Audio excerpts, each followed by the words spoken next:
এর মধ্যে প্রথমত হইতে পারে আমাদের টাইম, যে একটা অ্যালগোরিদম রান করতে কীরকম সময় লাগতে পারে, অথবা স্পেস, একটা অ্যালগোরিদমকে রান করার সময় কীরকম অ্যামাউন্ট অফ স্পেস কনজিউম করে। এরপর power, network speed, flops, flops as in হচ্ছে ফ্লোটিং পয়েন্ট অপারেশনস।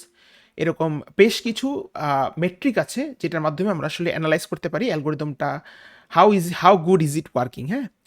অ্যান্ড একটা অ্যালগোরিদম কি কারেক্ট নাকি অ্যালগোরিদমটা ইনকারেক্ট, এইটা বোঝার জন্য আসলে আমাদেরকে আমাদের অ্যালগোরিদমের টেস্ট কেস রান করতে হয়, যেটা আপনারা ল্যাবে হয়তো বা পরিচিত হয়ে থাকবেন, যে আমি যখন একটা অ্যালগোরিদমে ইনপুট দিব সেই অ্যালগোরিদমটাকে ডিজায়ার্ড আউটপুট জেনারেট করতেছে কিনা, এই জিনিসটা হচ্ছে আসলে মেজার করতেছে অ্যালগোরিদমটা কতটুকু কারেক্ট। কিন্তু অ্যালগোরিদমটা কারেক্ট হইলেই হয় না, আমাদেরকে এফিশিয়েন্ট অ্যালগোরিদম ডিজাইন করতে হয়। বিকজ অ্যাগেইন আমাদের কাছে যে রিসোর্স আছে সেটা খুবই লিমিটেড, যদিও মনে হইতে পারে আনলিমিটেড, বাট আসলে আমাদের রিসোর্স অ্যাভেলেবল যতই আছে না কেন সেটা খুবই লিমিটেড। সো আমরা এই জন্য অলওয়েজ এই জিনিসটা টেন্ড করব যে whatever code or an algorithm or problem that we want to solve, our approach is efficient. এখন সেই এফিসিয়েন্সিটা হইতে পারে ইন টার্মস অফ টাইম, হইতে পারে in terms of speech, power, network speed, flops, এছাড়া আরও অনেক ক্রাইটেরিয়ার বেসিসেই সেই এফিসিয়েন্সি আমি মেজার করতে পারি। কিন্তু এই কোর্সে আমরা মোস্টলি দুইটা জিনিসের উপর ফোকাস করব। একটা হচ্ছে টাইম। আচ্ছা, একটা মিনিট দেন আমাকে একটু। Why is it there?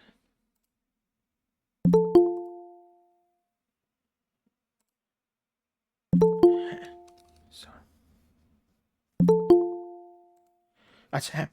So যেখানে যে ডিসকাশনে ছিলাম, যে আমরা দুইটা জিনিস নিয়ে ডিসকাস করবো, একটা হচ্ছে টাইম আর একটা হচ্ছে আমাদের স্পেস। তো টাইম কমপ্লেক্সিটি আর স্পেস কমপ্লেক্সিটি আইডিয়াটা মোটামুটি সেম। অর্থাৎ if you do understand how time is calculated for our algorithm, স্পেসের কনসেপ্টটা এ টু জেড না হলেও 90% সিমিলার। সো আমাদের মেইন ফোকাসটা আসলে টাইম কমপ্লেক্সিটির উপরই থাকবে। অ্যান্ড আমরা আজকের ক্লাসে আসলে এইটারই একটা কি বলে যে একটা ব্রিফ ইন্ট্রোডাকশন আসলে দিব, যে কিভাবে আমি আসলে টাইম কমপ্লেক্সিটি, মানে এই যে সময় বের করতে চাচ্ছি, যে কথাটা বারবার বলতেছি, যে আমি জানতে চাচ্ছি অ্যালগোরিদমটা চলতে কীরকম সময় লাগবে, এটা আসলে আমরা কীভাবে মেজার করতেছি, কোন কোন কিসের বেসিসে মেজার করতেছি, বা কোন জিনিসগুলো চিন্তা করতেছি, সেটাই আমরা আসলে আজকের ক্লাসে মোস্টলি ডিসকাস করব। তার আগে একজন হ্যান্ড রেইজ করেছিলেন, কারো কি কোনো কোয়েশ্চেন আছে? জি স্যার, ওই আজকে ক্লাসটা কি রেকর্ড হচ্ছে নাকি জি জি জি, সেটা? রেকর্ড করা হচ্ছে। Okay sir. আচ্ছা, ওকে। সো সো আমরা যেটা বলতেছিলাম আসলে, যে আমরা আসলে আজকে ক্লাসটা মোস্টলি হচ্ছে টাইম কমপ্লেক্সিটি আর একটা অ্যালগোরিদমের টাইমকে অ্যানালাইজ করবো, সেটার বেসিসে আমরা ডিসকাশনটা করবো। সো আমি যদি এখন টাইম অ্যানালাইজ করতে চাই, so if I want to analyse time analyse করতে গেলে there can be three kinds of time. One is best time or best case বলতে পারি আমরা, one is average case, and another one is worst case.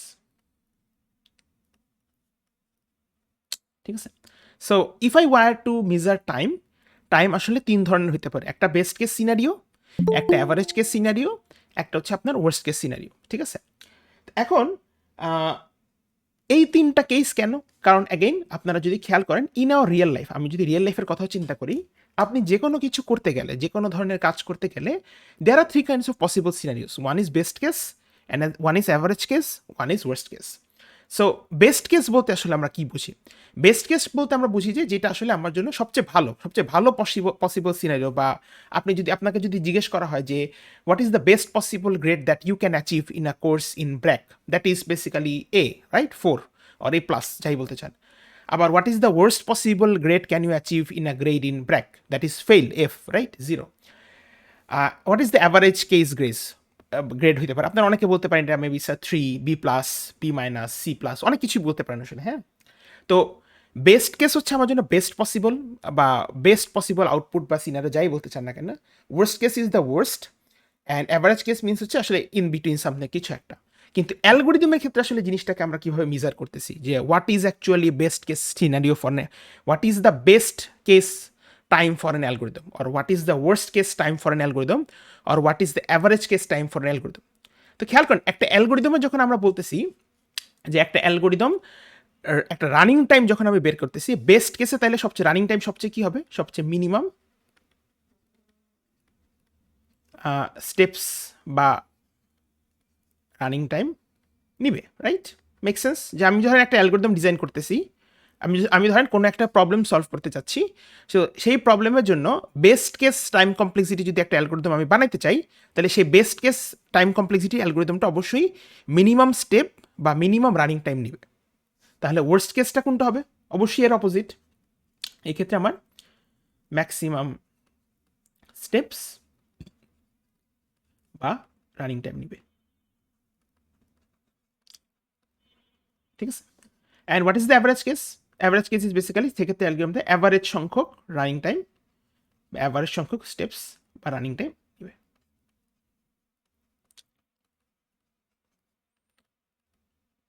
ঠিক আছে? তো তাহলে কি বলতে পারি যে একটা অ্যালগোরিদমের টাইম কমপ্লেক্সিটি অ্যানালাইসিসের ক্ষেত্রে বেস্ট কেস টাইম কমপ্লেক্সিটি হচ্ছে যখন ওই অ্যালগোরিদমটা সবচেয়ে কম সময় নিবে, ওয়ার্স্ট কেস টাইম কমপ্লেক্সিটি হচ্ছে যখন ওই অ্যালগোরিদম সবচেয়ে বেশি সময় নিবে, অ্যান্ড অ্যাভারেজ কেস টাইম কমপ্লেক্সিটিটা হচ্ছে যখন ওই অ্যালগোরিদমটা অ্যাভারেজ সংখ্যক স্টেপস বা অ্যাভারেজ সংখ্যক টাইম আসলে নিবে। যেমন এটা যদি একটা এক্সাম্পল আমরা একটু যদি চিন্তা করি, যেমন ধরেন আমরা একটা অ্যালগোরিদম জানি যেটা হচ্ছে linear search, right? So what actually is linear search? ধরেন আমার কাছে যদি একটা এরকম কিছু একটা অ্যারে থাকে, যে অ্যারেতে এই এলিমেন্টগুলো আছে, আপনারা যদি চিন্তা করেন,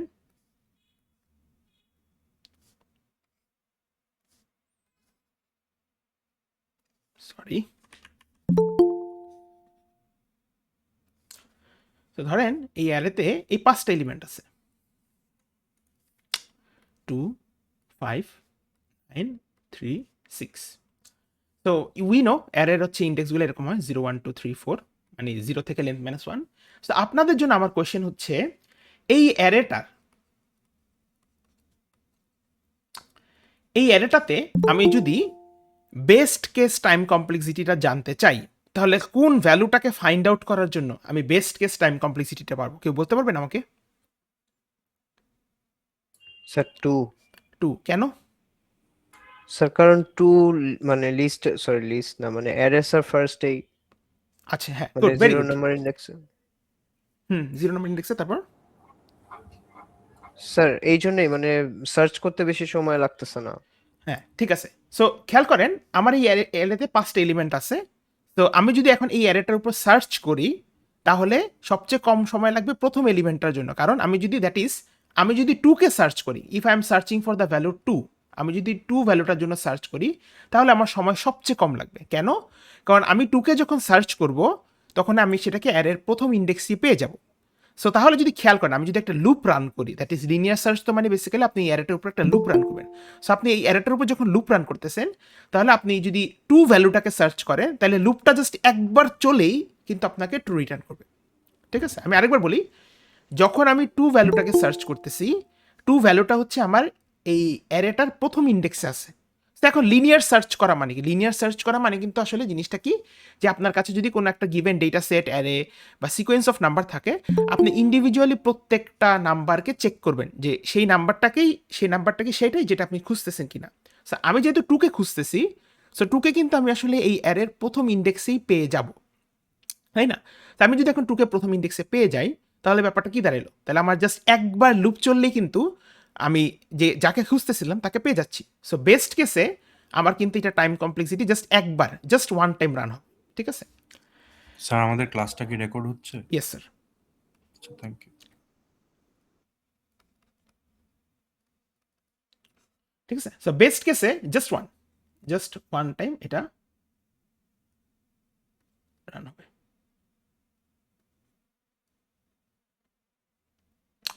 আচ্ছা, এটা প্রচন্ড ল্যাগ করতেছে, একটু দাঁড়াও, আমি একটু ডিসকানেক্ট করে দেখি।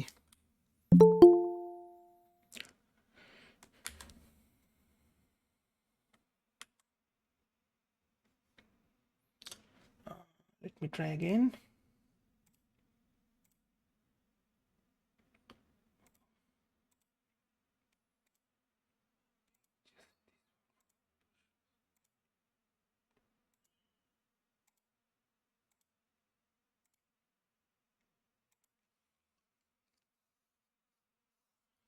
আচ্ছা, তো যেটা বলছিলাম, দেখি হোপফুলি এবার আর ইস্যু করবে না, যে বেস্ট কেসটা তাহলে হচ্ছে যখন আমি জাস্ট ভ্যালু টুটাকে ফাইন্ড আউট করতেছি, সো তখন আমার just only one time, only একবার লুপটা চললেই হয়ে যাবে। ওয়ার্স্ট কেসের কথা যদি চিন্তা করি, নাও ওয়ার্স্ট কেস মানে কি? ওয়ার্স্ট কেস মানে হচ্ছে আমরা যেটা বলতেছিলাম সবচেয়ে ম্যাক্সিমাম নাম্বার অফ স্টেপস বা রানিং টাইম প্রয়োজন হবে। তো তাহলে বলেন তো এই অ্যারেতে কোন ভ্যালুটাকে আমি খুঁজতে গেলে সবচেয়ে ম্যাক্সিমাম রানিং টাইম হবে? 6। 6। আচ্ছা, কেন 6? কারণ স্যার অ্যারের সবগুলা ইন্ডেক্সেই যাবে, একদম লাস্ট পর্যন্ত যাবে, তখন লুপটা অতবার চলবে, মানে একদম লাস্ট পর্যন্ত চলতেছে। Yes, correct. বাট এটার সাথে একটু জিনিসটাকে আমরা এক্সটেন্ড করব। খেয়াল করেন, ধরেন আমি যদি বলি আমি একটা ভ্যালু 7কে খুঁজতে চাচ্ছি, 7 কি অ্যারেতে আছে? না। তখনও কি আপনার ওয়ার্স্ট কেসই হবে না? হ্যাঁ, কারণ সবগুলাই তো আলটিমেটলি খুঁজে দেখবে নাই। হ্যাঁ, তাহলে আমার সবগুলোই কিন্তু খুঁজে দেখবে যে আলটিমেটলি আসলে আছে কি নাই। সো খেয়াল করেন, তাহলে এখানে ওয়ার্স্ট কেসে আসলে আপনার 5 টাইমস, মানে 5 টাইমস এই ক্ষেত্রে 5 বার চলবে আমরা বলতেছি। বাট ইন জেনারেল আসলে অ্যারে লেন্থ যদি 10 হইতো তাহলে এক্স্যাক্টলি 10 টাইমস, অর্থাৎ অ্যারে লেন্থ সংখ্যক টাইমসই আপনার হচ্ছে রান হইতো। হ্যাঁ, আর অ্যাভারেজ কেসে কি হবে এখন খেয়াল করি। অ্যাভারেজ কেসে আসলে জিনিসটা কি হবে না, খেয়াল করেন আমরা সবাই এই জায়গায় অ্যাগ্রি করি this is my best case. যদি আমি 2কে সার্চ করি, যদি আমি 6কে সার্চ করি that is my worst case. But where is average case? এখন আপনি অনেকে বলতে পারো যে sir average case is basically 9 because এটা এক্স্যাক্টলি মিডলে আছে। আবার কেউ কেউ বলতে পারে এটা 5 হইতে পারে, কেউ কেউ বলতে পারে ওটা 3 হইতে পারে। আবার কেউ কেউ বলতে পারো যে এটা যদি একটা ইভেন লেন্থের অ্যারে হয় তাহলে ইভেন লেন্থের অ্যারে তো তাহলে আসলে সেখানে কোনো মিডল এলিমেন্ট থাকবে না। তো the question is that where actually is the average case?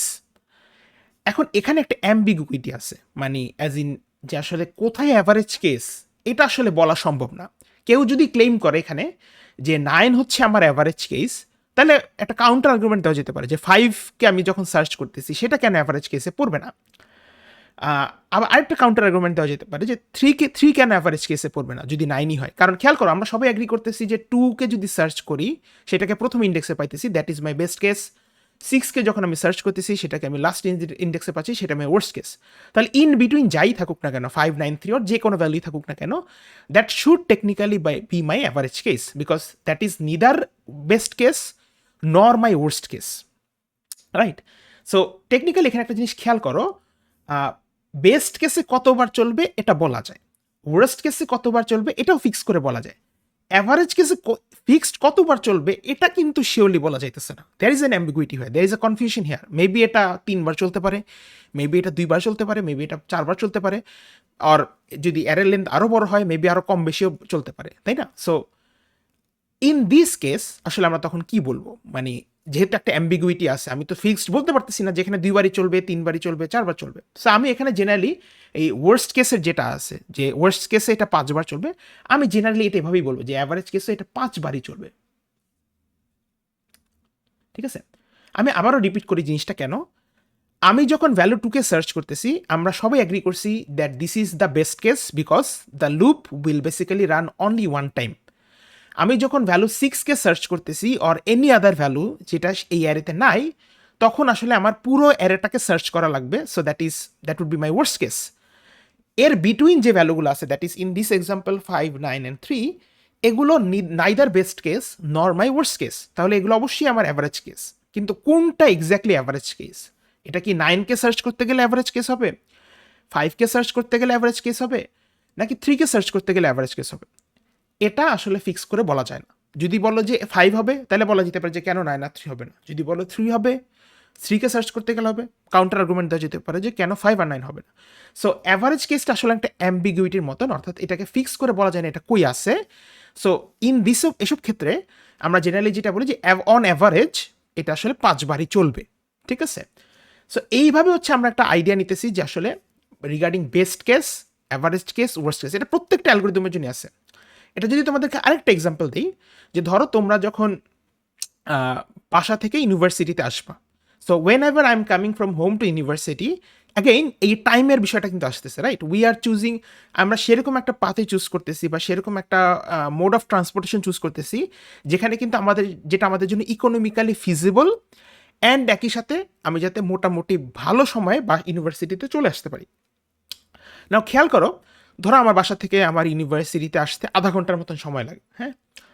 কিন্তু যেই দিন ধরো একদিন ধরেন শুক্রবার সকালবেলা যদি আমার আসা লাগে ইউনিভার্সিটিতে, আমার বাসা থেকে ইউনিভার্সিটিতে, ইউ ক্যান বি মোটামুটি 100% শিওর যে আমার সেদিন আধা ঘন্টা লাগবে না, কারণ শুক্রবার দিন সকালে রাস্তায় জ্যাম থাকে না। সো ধরো কথার কথা, শুক্রবার দিন সকালবেলা আমার বাসা থেকে ইউনিভার্সিটিতে আসতে 15 মিনিট লাগে। That 15 minute is basically my best case time complexity, ঠিক আছে? আবার মনে করো একদিন রাস্তায় অনেক জ্যাম, মনে করো ওই যে টেসলা, বাংলা টেসলার ওরা রাস্তায় আন্দোলন করতেছে আর কিছু একটা হইতেছে, সেই দিন আমার ইউনিভার্সিটি, বাসা থেকে ইউনিভার্সিটি পৌঁছাইতে 1 ঘন্টা লাগছে। তো সেই 1 ঘন্টাটা কিন্তু বেসিক্যালি মাই ওয়ার্স্ট কেস, ঠিক আছে? আর এই যে আমি যে কথাটা বলতেছি যে আমার অন অ্যাভারেজ ইউনিভার্সিটিতে যাইতে আধা ঘন্টার মতন সময় লাগে, আসলে এইটা কিন্তু তাহলে আমার বেসিক্যালি অ্যাভারেজ কেস, ঠিক আছে? সো খেয়াল করো এই বেস্ট, অ্যাভারেজ কেস, ওয়ার্স্ট কেসের যে ব্যাপারটা, এটা কিন্তু এভরি সিনারিওতে এক্সিস্ট করে, এভরি সিনারিতে এক্সিস্ট করে। আমি যদি তোমাদেরকে এখন এই একটা এক্সাম্পল বলি যে what is the best possible grade in a course in BRACU, তোমরা একটু আগে যে এক্সাম্পলটা বললাম যে সেটা হচ্ছে তোমার A4, what is the worst possible grade, fail or 0? Average কেসটা কোথায়? এই যে এখন একটা কোশ্চেন দেখো, অ্যাভারেজ গ্রেডটা কোথায় এটা কিন্তু তুমি জানো না আসলে, ঠিক আছে? সো দ্যাট ইজ ওয়াই প্রত্যেক একটা অ্যালগোরিদম বা যে কোনো একটা অ্যালগোরিদমকে অ্যানালাইজ করতে গেলে there are 3 possible scenarios, best case, average case, worst case. Now question আসতে পারে এখান থেকে কোনটাকে আমরা আসলে চিন্তা করব, আমরা কোনটাকে বের করব? আমরা কি বেস্ট কেসকে বের করব, আমরা কি অ্যাভারেজ কেসকে বের করব, নাকি আমরা ওয়ার্স্ট কেসকে বেস করব? So what you guys think, আমরা কোনটা বের করা উচিত, best case, average case or the worst case? কি মনে হয় স্যার ওয়ার্স্ট কেস, কেন? আমার তো ওয়ার্স্ট কেস বের করলাম, আর বেস্ট কেস, অ্যাভারেজ কেস সবগুলো কেস আমি বের করে ফেলতে পারলাম একবারে। Yeah, very good, very good answer. Anyone else? কেউ অন্য কিছু অ্যাড করতে চাও?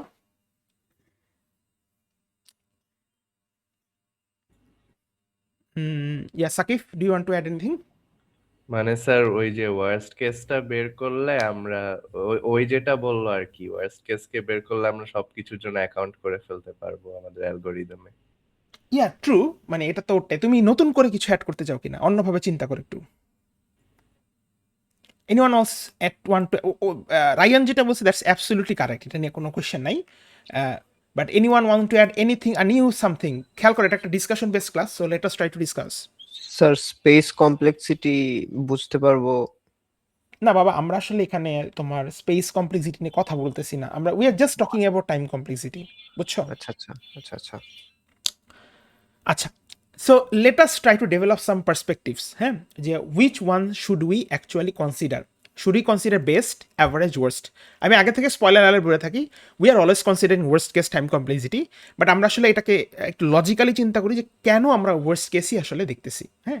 সো খেয়াল করো আমরা যে কথাটা বলতেছিলাম, প্রথমত একটা খুবই কমন এক্সাম্পল দিই, আমরা ব্র্যাকিউ কোর্সের কথা বলতেছিলাম, রাইট?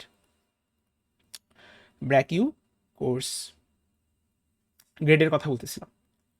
সো আমরা জানি এখানে বেস্ট পসিবল সিনারিও, ধরো এই যে তোমরা 221 করতেছো, সো 221-এ বেস্ট রেজাল্ট কত সেটা তোমরা সবাই বলবা যে সেটা হচ্ছে 4 পাওয়া, 4.00 পাওয়া।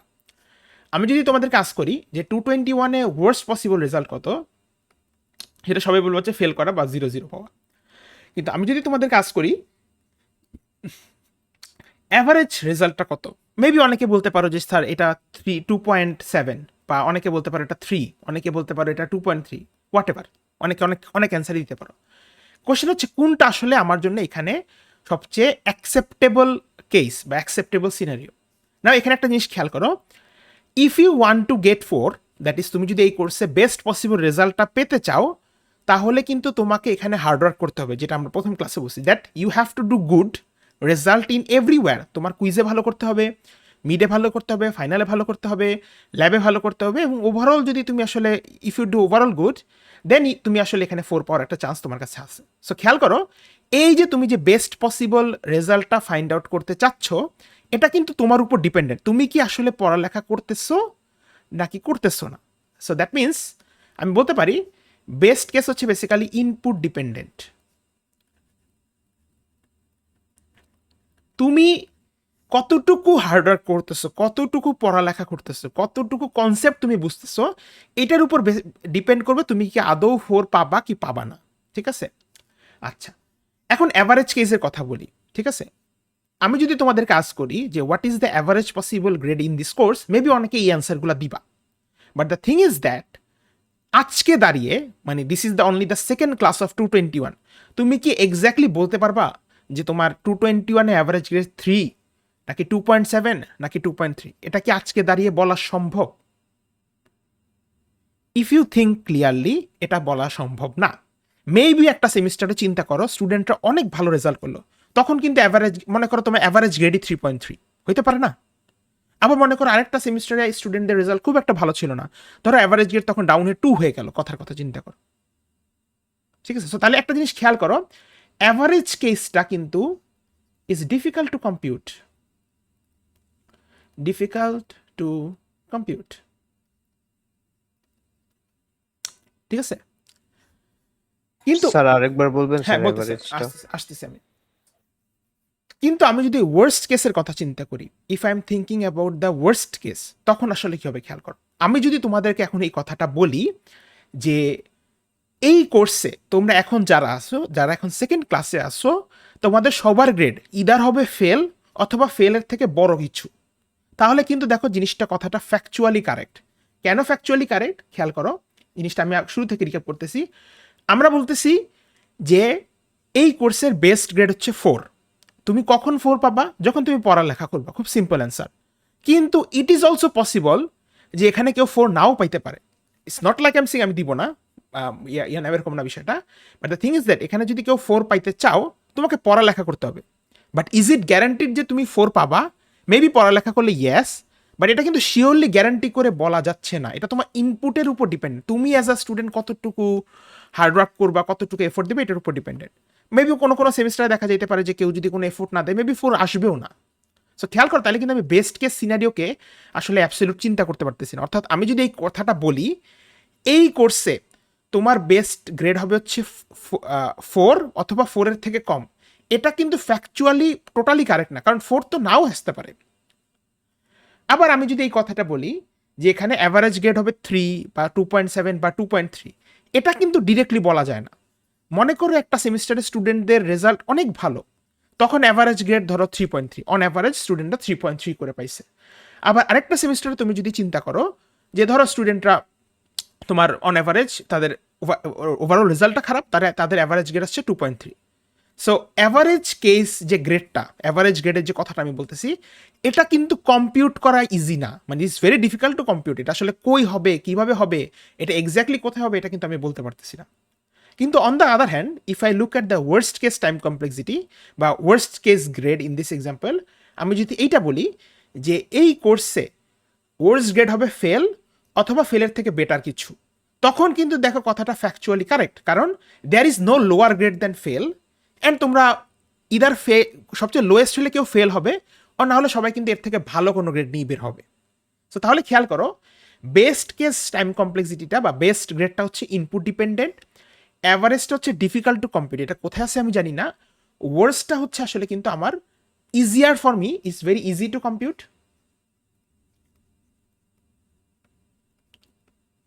অ্যান্ড একই সাথে রায়ান যে কথাটা বলছে যে when I am talking about worst case, আমি কিন্তু তখন অলরেডি বেস্ট আর অ্যাভারেজ কেস নিয়ে চিন্তা করছি, বা আমি কিন্তু অলরেডি সেটার মধ্যে ওয়ার্স্ট কেস কম্পিটিশনের মধ্যে বেস্ট আর অ্যাভারেজ অলরেডি ইনক্লুডেড। সো এই জন্য যখনই আমরা কখনো কোনো টাইম কমপ্লেক্সিটি বা যে কোনো কিছুর এনি সিনারিওতে যখন আমরা কোনো কিছু নিয়ে চিন্তা করতেছি, we are always considering about the worst case. ঠিক আছে, যেমন মনে করো লেটস সে আমরা ধরো কোন একটা সিনারিও, আমরা এরকম একটা কথা বলি না, what's the worst that can happen, সবচেয়ে খারাপ কি হইতে পারে, তাই না? সো দেখো এই ব্যাপারটা তোমরা যদি খেয়াল করো, in our human mind we are always considering this scenario. So time কমপ্লেক্সিটির ক্ষেত্রে ব্যাপারটা সেমই, best case time complexity is input dependent, average case time complexity is difficult to compute, and worst case is the one যেখানে তুমি best আর average দুইটাকেই consider করতেছো, মানে দুইটাই কম্পিটিশন ইনক্লুডেড।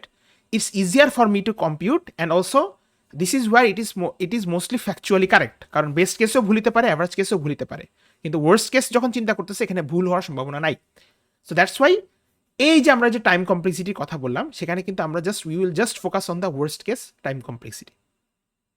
এইটা কি তোমরা বুঝতে পারছো কিনা? জি sir. Any question, any further questions from anyone? যে কেন এটা কিন্তু বোঝা খুবই ইম্পর্টেন্ট যে কেন আমি ওয়ার্স্ট কেসের কথা চিন্তা করতেছি। যেমন এই এক্সাম্পলটা দেখো, এই যে লিনিয়ার সার্চের এক্সাম্পলটাই দেখি। লিনিয়ার সার্চের এক্সাম্পলে আমরা সবাই বলছি বেস্ট কেসে লুপটা জাস্ট একবারই রান করবে। এখন তাইলে এখানে একটা জিনিস খেয়াল করো, আমরা কি বলছি বেস্ট কেস হচ্ছে input dependent.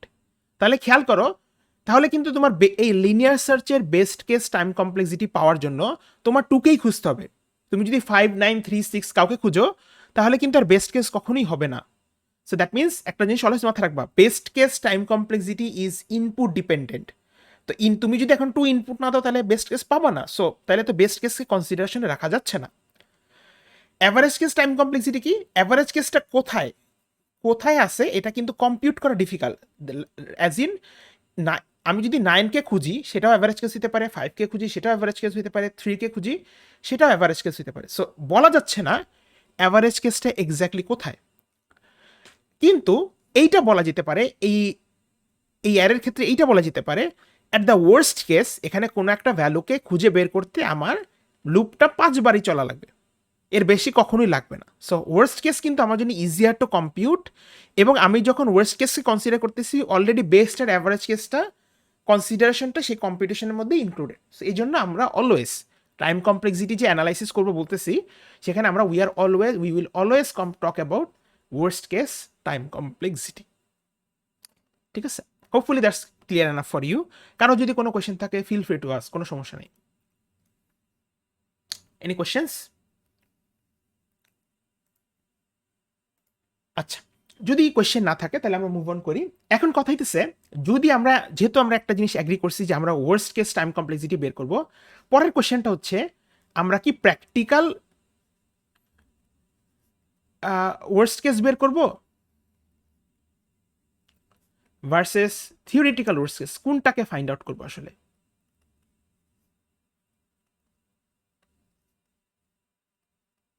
Sir, what's the difference? আসতেছি, বলতেছি। So the next question that comes, যেহেতু আমরা সব Theoretical হ্যাঁ আরিফ কিছু কি অ্যাড করতে চাচ্ছিলা? worst case আমি চিন্তা করবো। হ্যাঁ, কারণ থিওরিটিক্যাল এখানে ওয়ার্স্ট কেস, ইয়েস। fixed রাখতে পারবো কয়েকটা factor। কেন বলতে পারো একটু? কয়েকটা ফিক্সড ফ্যাক্টর নিয়ে আমরা কাজ করতে পারি। হ্যাঁ, কয়েকটা ফিক্সড ফ্যাক্টর নিয়ে, ভেরি গুড, কয়েকটা ফিক্সড ফ্যাক্টর নিয়ে আমরা কাজ করতে পারি, ভেরি গুড। আচ্ছা, সো আমরা যেহেতু এখন অ্যাগ্রি করছি যে আমরা আসলে ওয়ার্স্ট কেস টাইম কমপ্লেক্সিটি নিয়ে কথাবার্তা বলবো, তাহলে then the question that comes is that whether আমরা কি এখানে আসলে প্র্যাকটিক্যাল ওয়ার্স্ট কেস নিয়ে কথাবার্তা বলবো নাকি থিওরিটিক্যাল ওয়ার্স্ট কেস নিয়ে কথাবার্তা বলবো।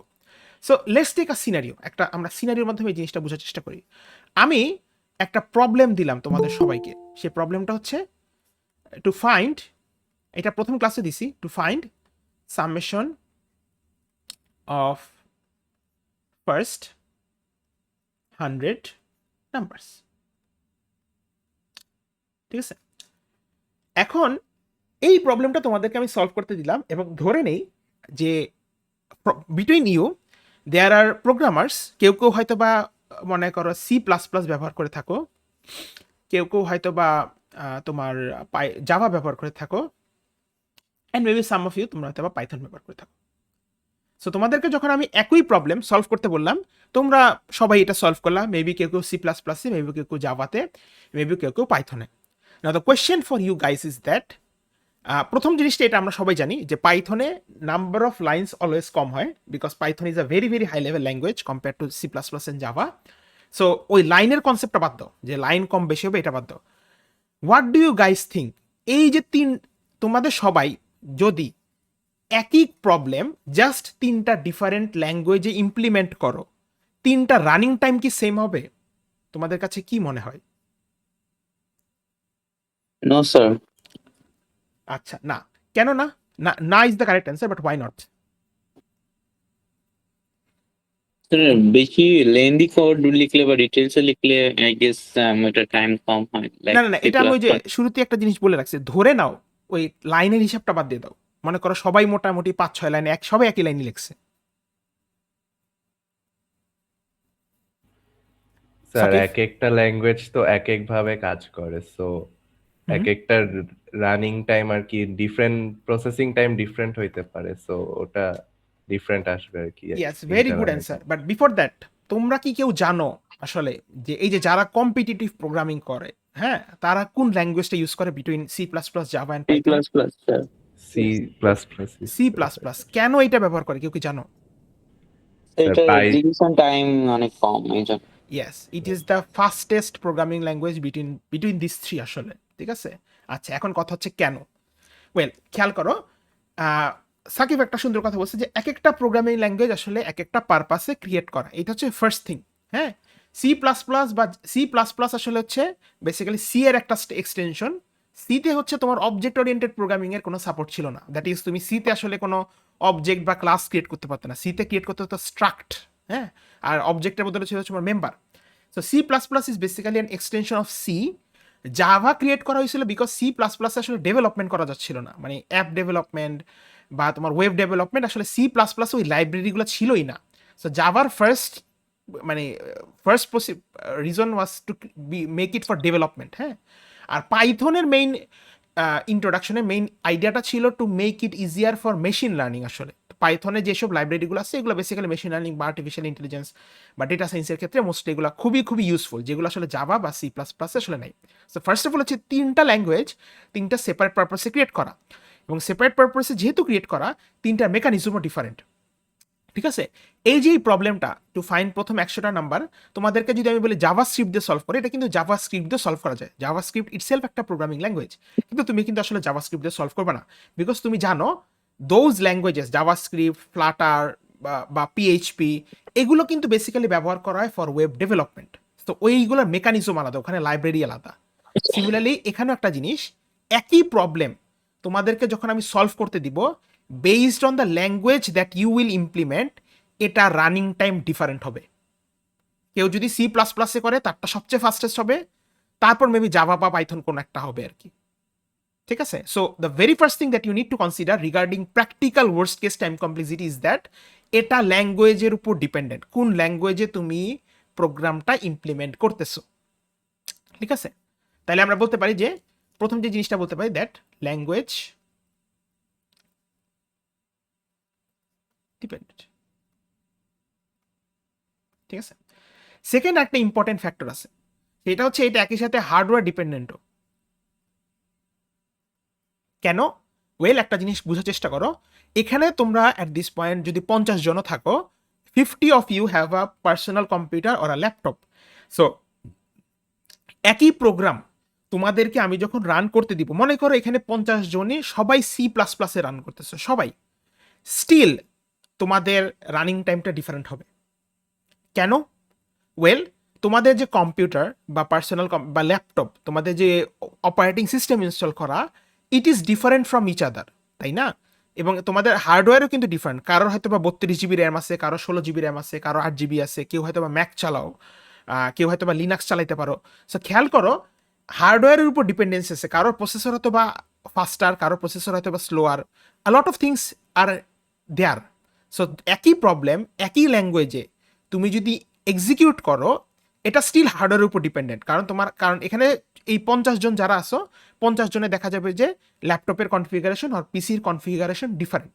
সো পিসির কনফিগারেশন বা ল্যাপটপের কনফিগারেশন যখন ডিফারেন্ট, ইভেন দো তুমি একই প্রবলেম সলভ করতেছো একই এটাকে কি বলবো, একই ল্যাঙ্গুয়েজে, তোমাদের রানিং টাইমটা কিন্তু আসলে ডিফারেন্ট হবে, because you guys have different hardwares. এবং হার্ডওয়্যার একই দিলেও এটা চেঞ্জ হতে পারে, কারণ অ্যাগেন উইন্ডোজ কিন্তু আসলে উইন্ডোজের যে বিহেভিয়ার, এটা কিন্তু আসলে প্রেডিক্টেবল বিহেভিয়ার না। সো তাহলে খেয়াল করতে পারো, আমরা যেটা বলতে পারি প্র্যাকটিক্যাল টাইম কমপ্লেক্সিটি আর practical worst case time complexity, এটা ল্যাঙ্গুয়েজের উপর ডিপেন্ডেন্ট, এইটা একই সাথে হার্ডওয়্যারের উপরও ডিপেন্ডেন্ট। সো যদি এটা ল্যাঙ্গুয়েজ মানে এরকম কিছু এক্সটার্নাল, এগুলোকে সব আমরা বলতে পারি এক্সটার্নাল ফ্যাক্টরস আসলে। ঠিক আছে, এরকম এক্সটার্নাল ফ্যাক্টরের উপর যদি ডিপেন্ডেন্ট হয়ে থাকে, তাহলে কিন্তু আমি কখনোই টাইম কমপ্লেক্সিটিটা বের করতে পারবো না, তাই না?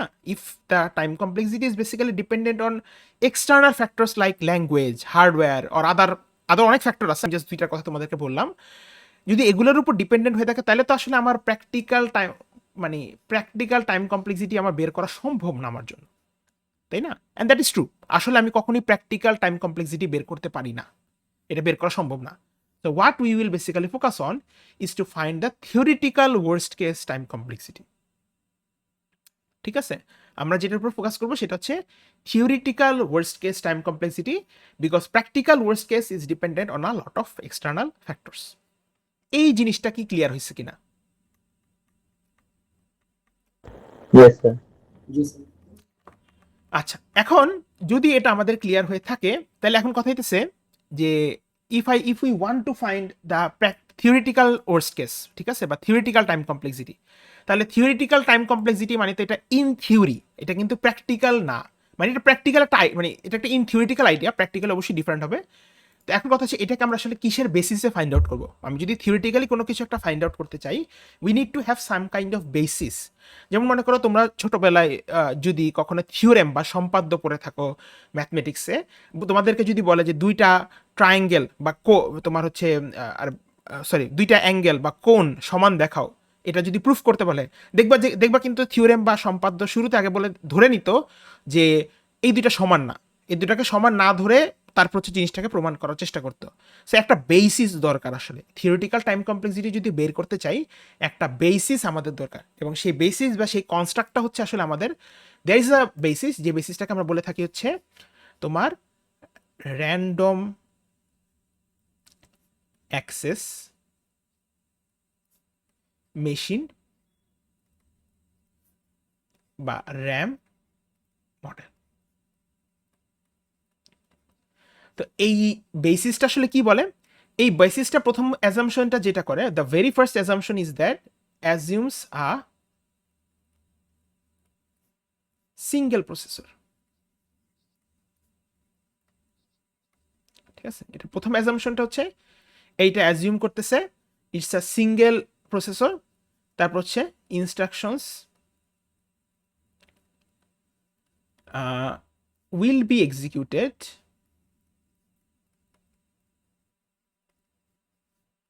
one after another,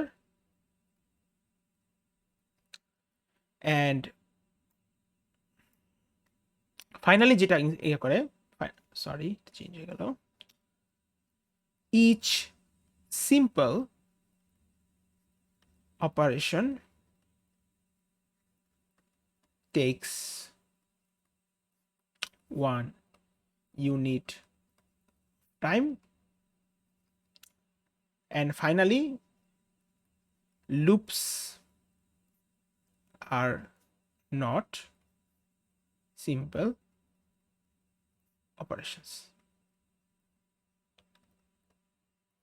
ঠিক আছে, সো যেটা বলতেছিলাম, এই আমরা যেহেতু থিওরিটিক্যাল টাইম কমপ্লেক্সিটিটা বের করতে চাচ্ছি বা অ্যানালাইজ করতে চাচ্ছি, সো আমাদের একটা বেসিস দরকার। সেই বেসিসটা হচ্ছে আসলে RAM model, or in full form is basically তোমার হচ্ছে র্যান্ডম অ্যাক্সেস মেশিন মডেল।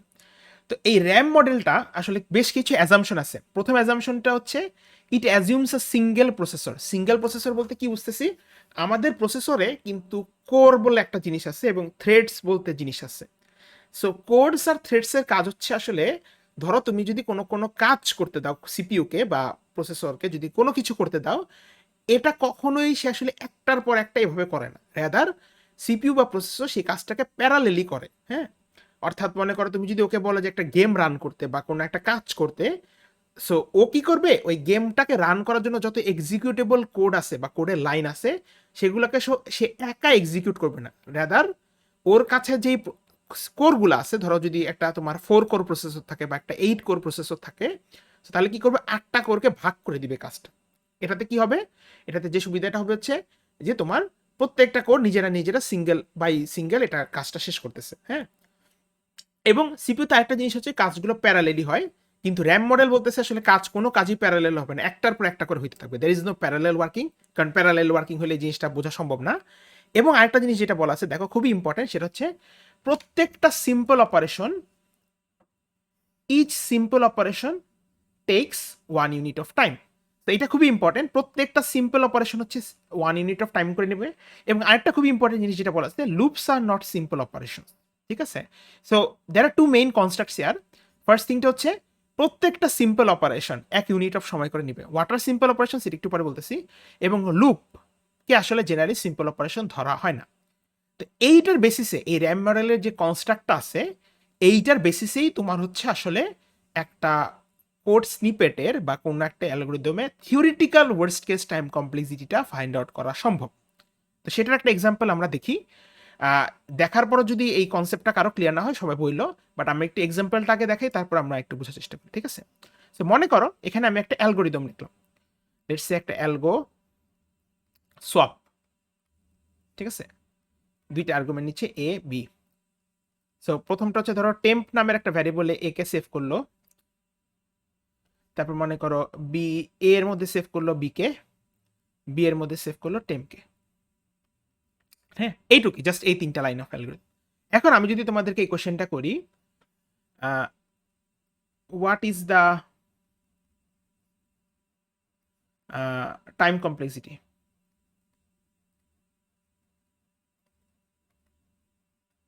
আমি যদি তোমাদেরকে এই কোশ্চেনটা করি, এই সোয়াপ যে অ্যালগোরিদমটা, খেয়াল করো সোয়াপ অ্যালগোরিদমটা টাইম কমপ্লেক্সিটিটা আসলে কত?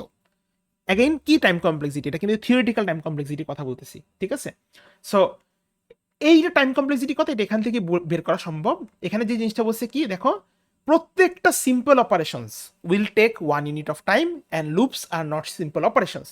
তো তাহলে তোমার কোডের কম্পাইলার বা ইন্টারপ্রেটার যখন এই সোয়াপ যে অ্যালগোরিদমটা এটাকে যখন এক্সিকিউট করবে, একদম প্রথম লাইন যেটা পড়বে সেটা হচ্ছে এইটা, এই যে this is the very first line, this is the second line, this is the third line.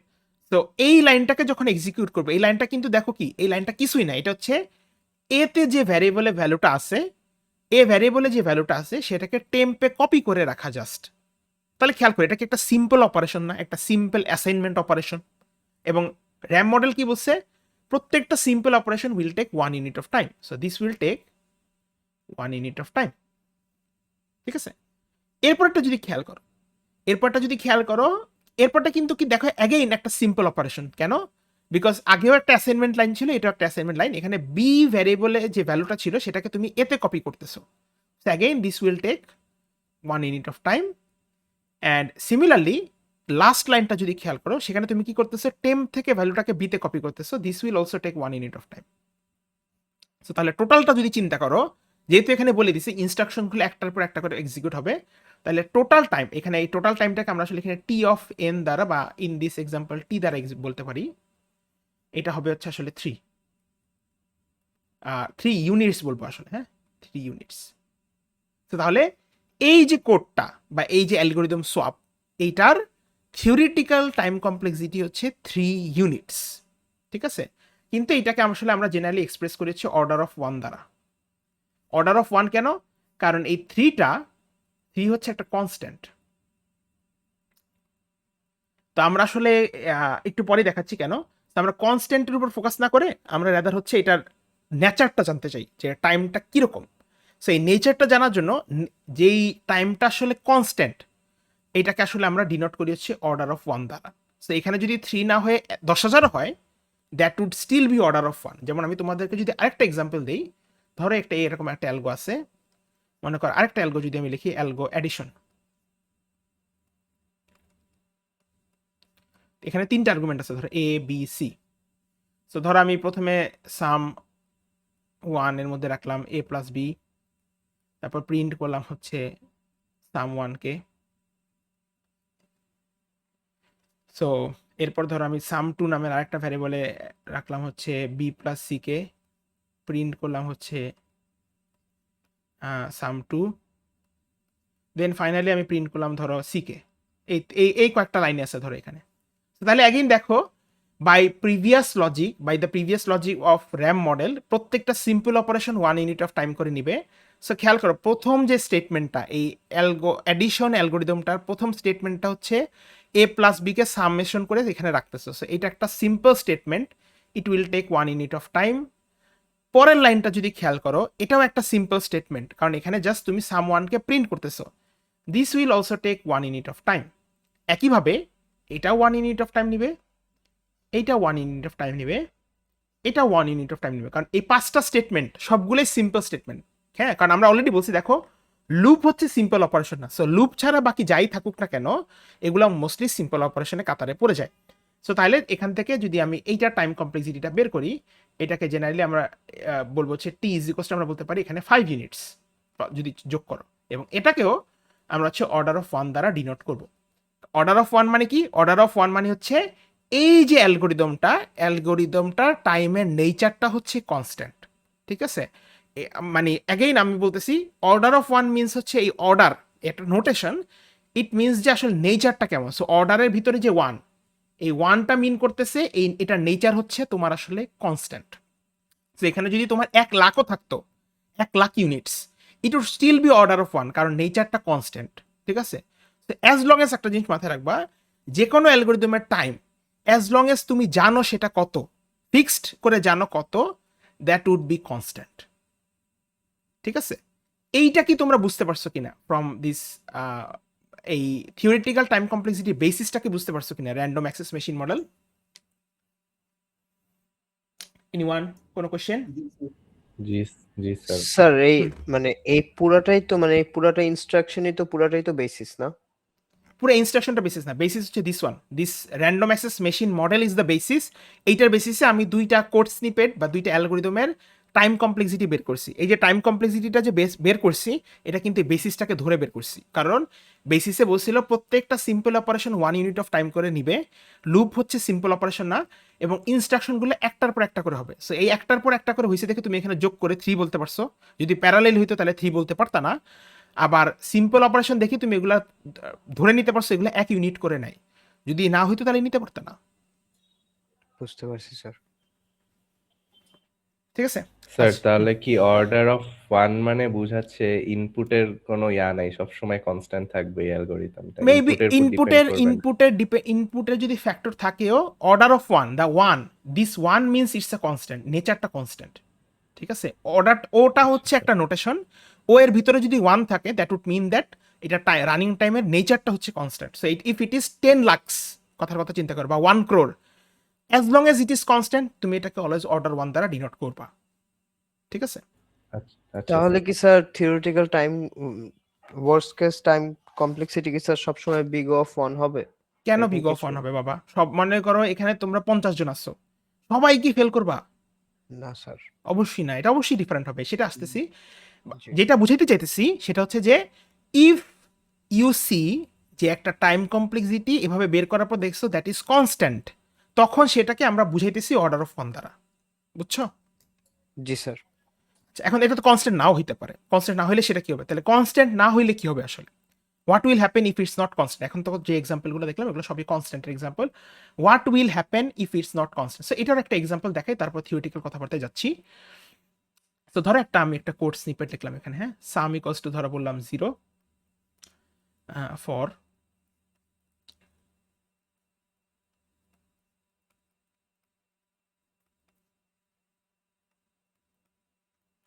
আমি এখানে বললাম সাম is equals to some plus equals to হচ্ছে আই, হ্যাঁ?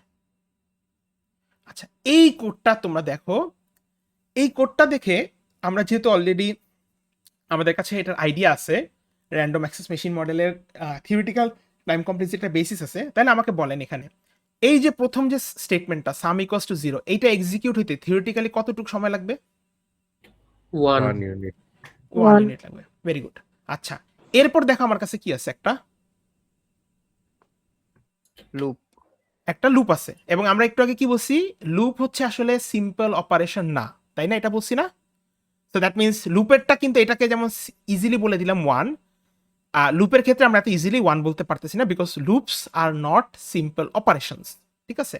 তো তাহলে এখানে কোশ্চেন আসতে পারে যে লুপেরটা আসলে আমরা কিভাবে বের করব?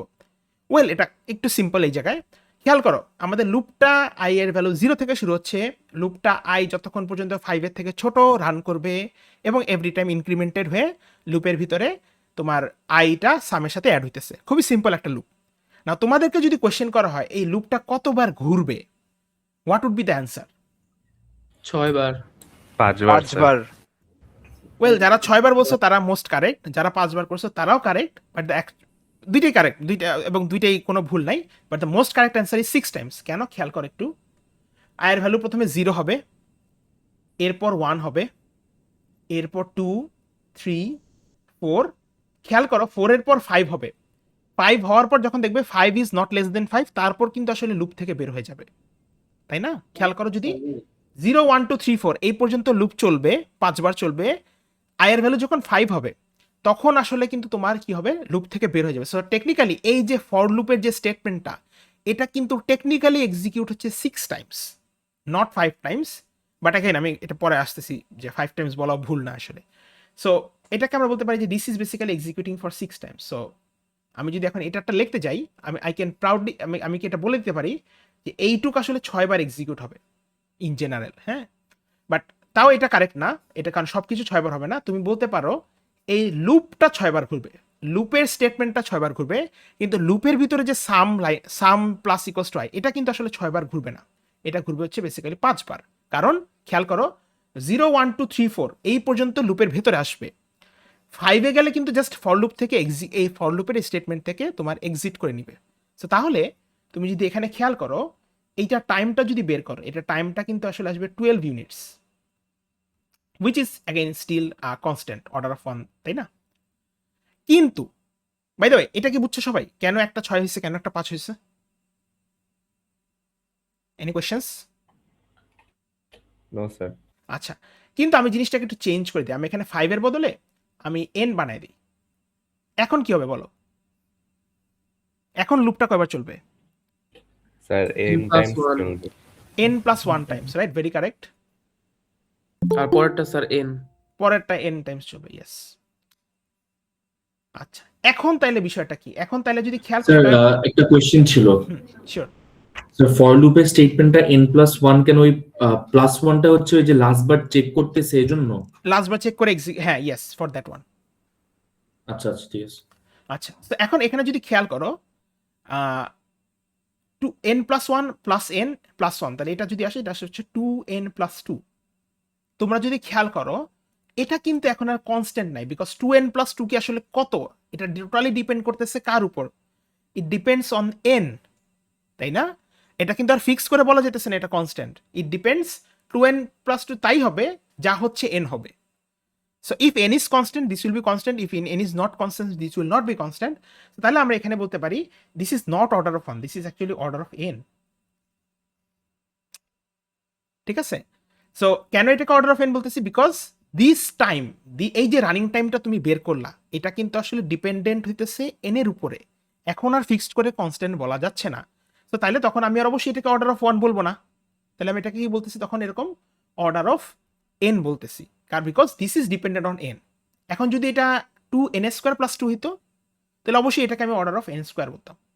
যদি এটা 2n³ + 2 হইতো, তাহলে অবশ্যই অর্ডার অফ n³ বলতাম। ঠিক আছে?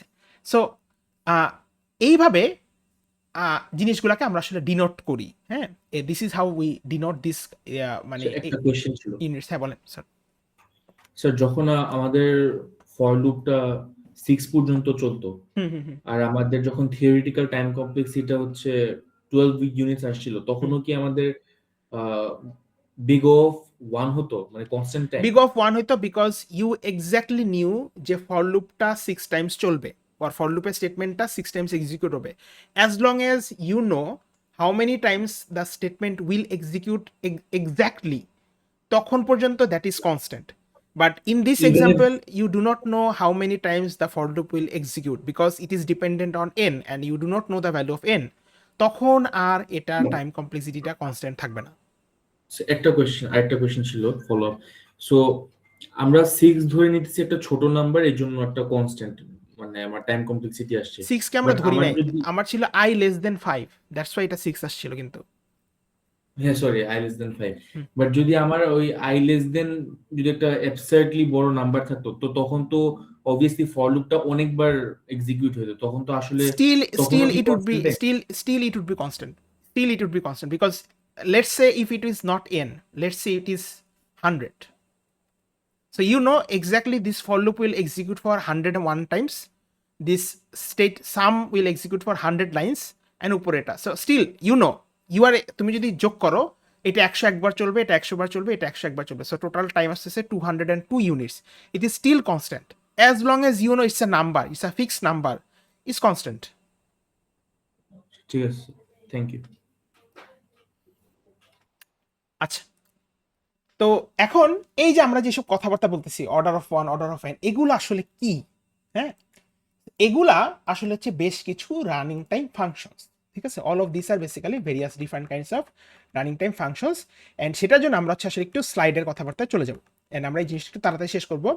So there are various kinds of running time functions. হ্যাঁ, এই যে আমরা যে order of one, order of n এর সাথে তোমাদেরকে পরিচিত করালাম, এরকম অনেক ধরনের রানিং টাইম ফাংশন আছে। প্রথম অনেক রানিং টাইম ফাংশন হচ্ছে ওয়ান, কিছু একটার ভিতরে ওয়ান। এই ওয়ানটা থাকা মানে কি? এই ওয়ানটা থাকা মানে হইতেছে তোমার আসলে ওই জিনিসটা কনস্ট্যান্ট, ঠিক আছে? এরপর কি আছে? এরপর হচ্ছে যে আমরা মাত্র এন দেখলাম। So there can be order of log n, মানে লগারিদমিক হইতে পারে, ঠিক আছে? সো এটার ক্ষেত্রে মেইন আইডিয়াটা কি, এটা আমরা আজকে দেখবো না, নেক্সট ক্লাসে আমরা লগ এন কিভাবে হয় সেটা দেখবো। বাট এটার মেইন আইডিয়াটা হচ্ছে এটা আসলে তোমার মানে ওয়ানের থেকে বড়, আর এরপর লগ এর থেকে বড় হচ্ছে এন। মানে এটা হচ্ছে আসলে বেসিক্যালি ফাংশনের গ্রোথের কথা বলতেছি। তুমি যদি চিন্তা করো, সবচেয়ে ছোট গ্রোথ অবশ্যই কনস্ট্যান্ট ফাংশনের, তারপর লগারিদমিক ফাংশনের, তারপর এন। এন মানে কি? এন মানে লিনিয়ার। এখানে বাই দ্য ওয়ে এনটা কি মিন করতেছে? There can be a question that what actually is n. Input.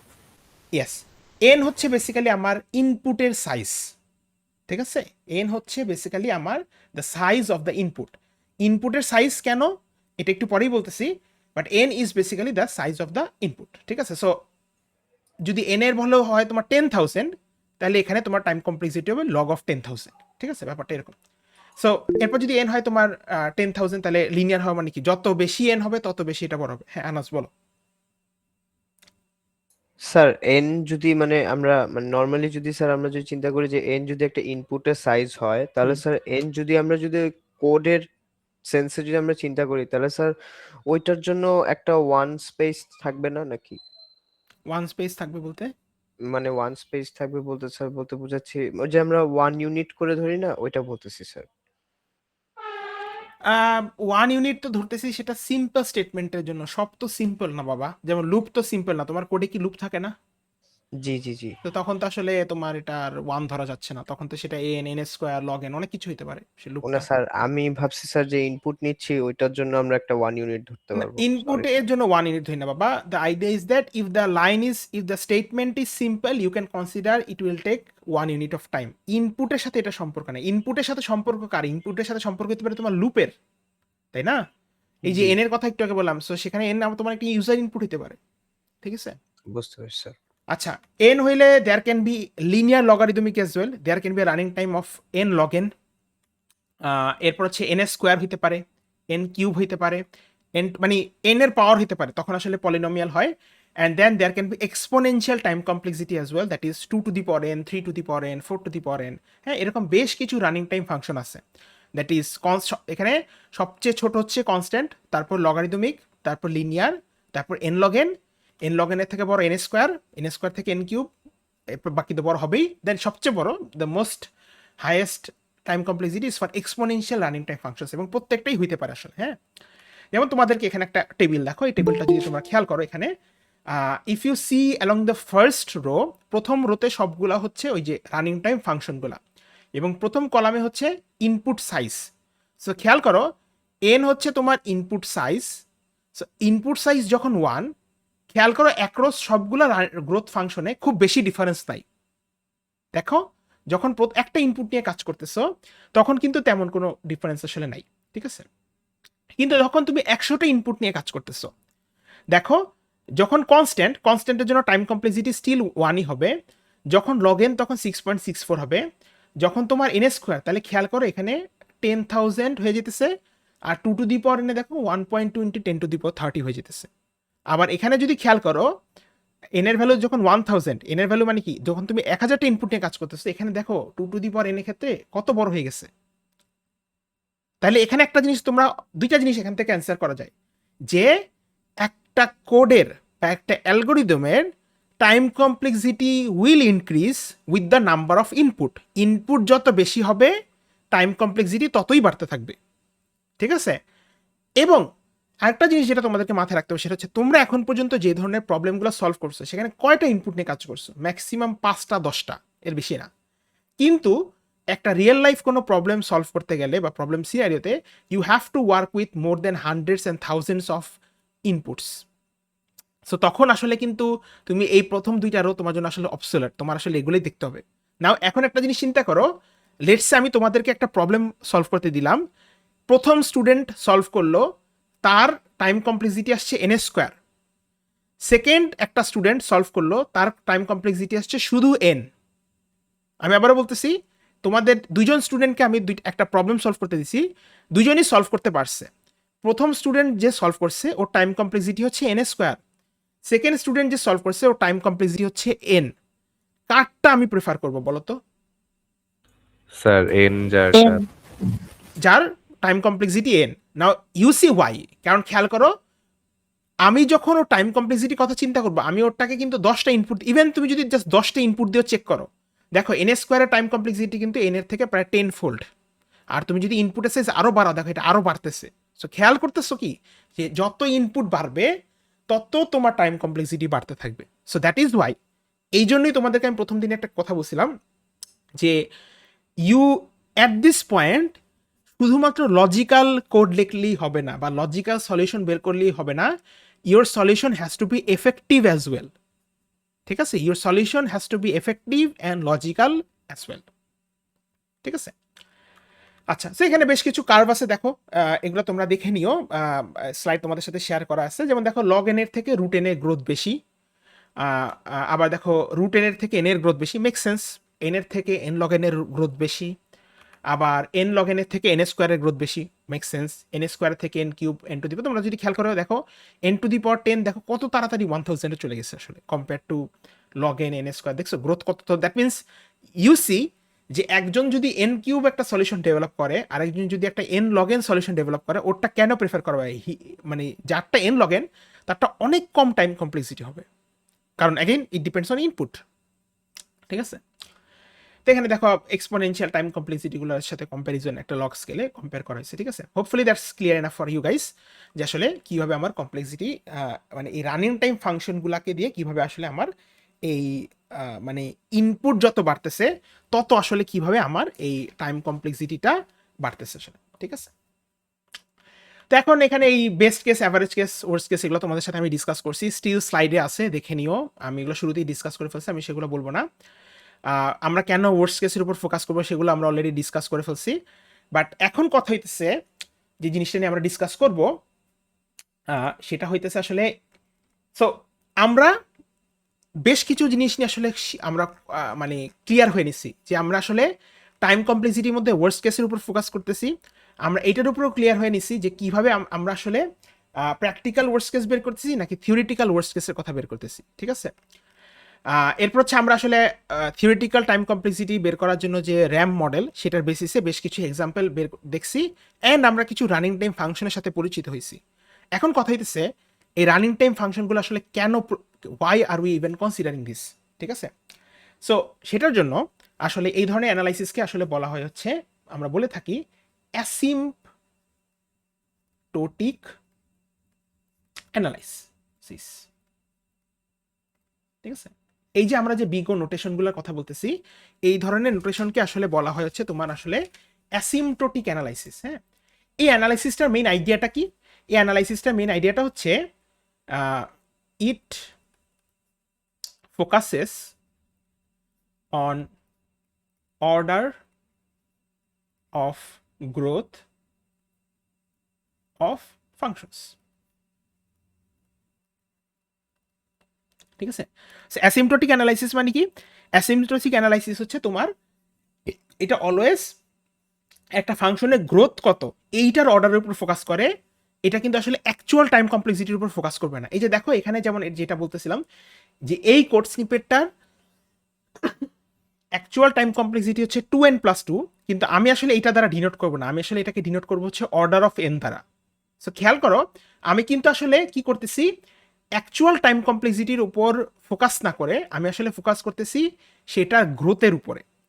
ঠিক আছে, তো কোয়েশ্চেনটা হইতেছে কেন, why are we actually focusing on the growth of function, not the actual theoretical worst case?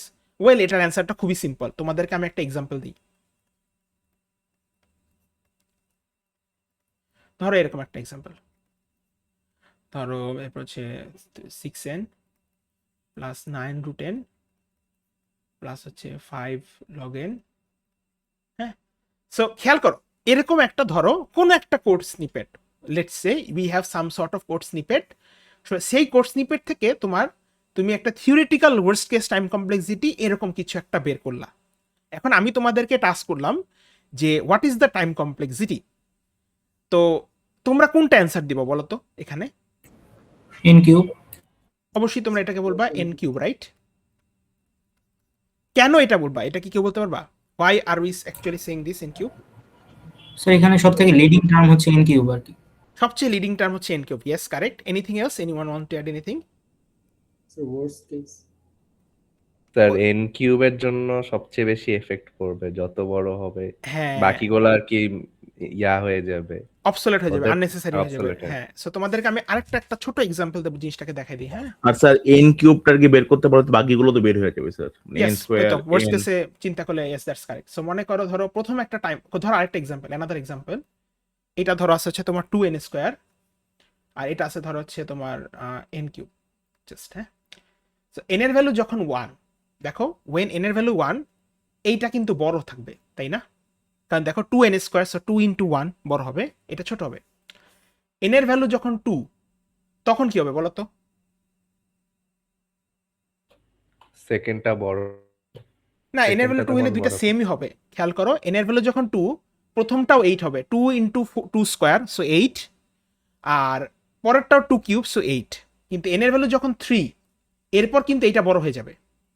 এরপর n এর ভ্যালু যখন 4, এরপরও কিন্তু এটাই বড় হইতে থাকবে। মানে n এর ভ্যালু 3 থেকে শুরু করে কন্টিনিউয়াসলি কিন্তু তোমার আসলে n কিউব বড় হইতেই থাকবে কম্পেয়ার টু n স্কোয়ার, এবং n যত বাড়বে, n যত বড় হইতে থাকবে, n কিউব তত বড় হইতে থাকবে compare to n square. So খেয়াল করে একটা জিনিস, লিডিং টার্ম যেটা, বা যেটা ডমিনেন্ট টার্ম তোমার একটা টাইম ফাংশনে, যেটা সবচেয়ে ডমিনেন্ট টার্ম, এইটার গ্রোথটা বাকি যত টার্মই ছোট টার্ম থাকুক না কেন, সেগুলা থেকে অনেক বেশি হবে, এটা থেকে আউটওয়ে করে ফেলবে, বা তুমি এটা থেকে অনেক বড় হয়ে যাবে।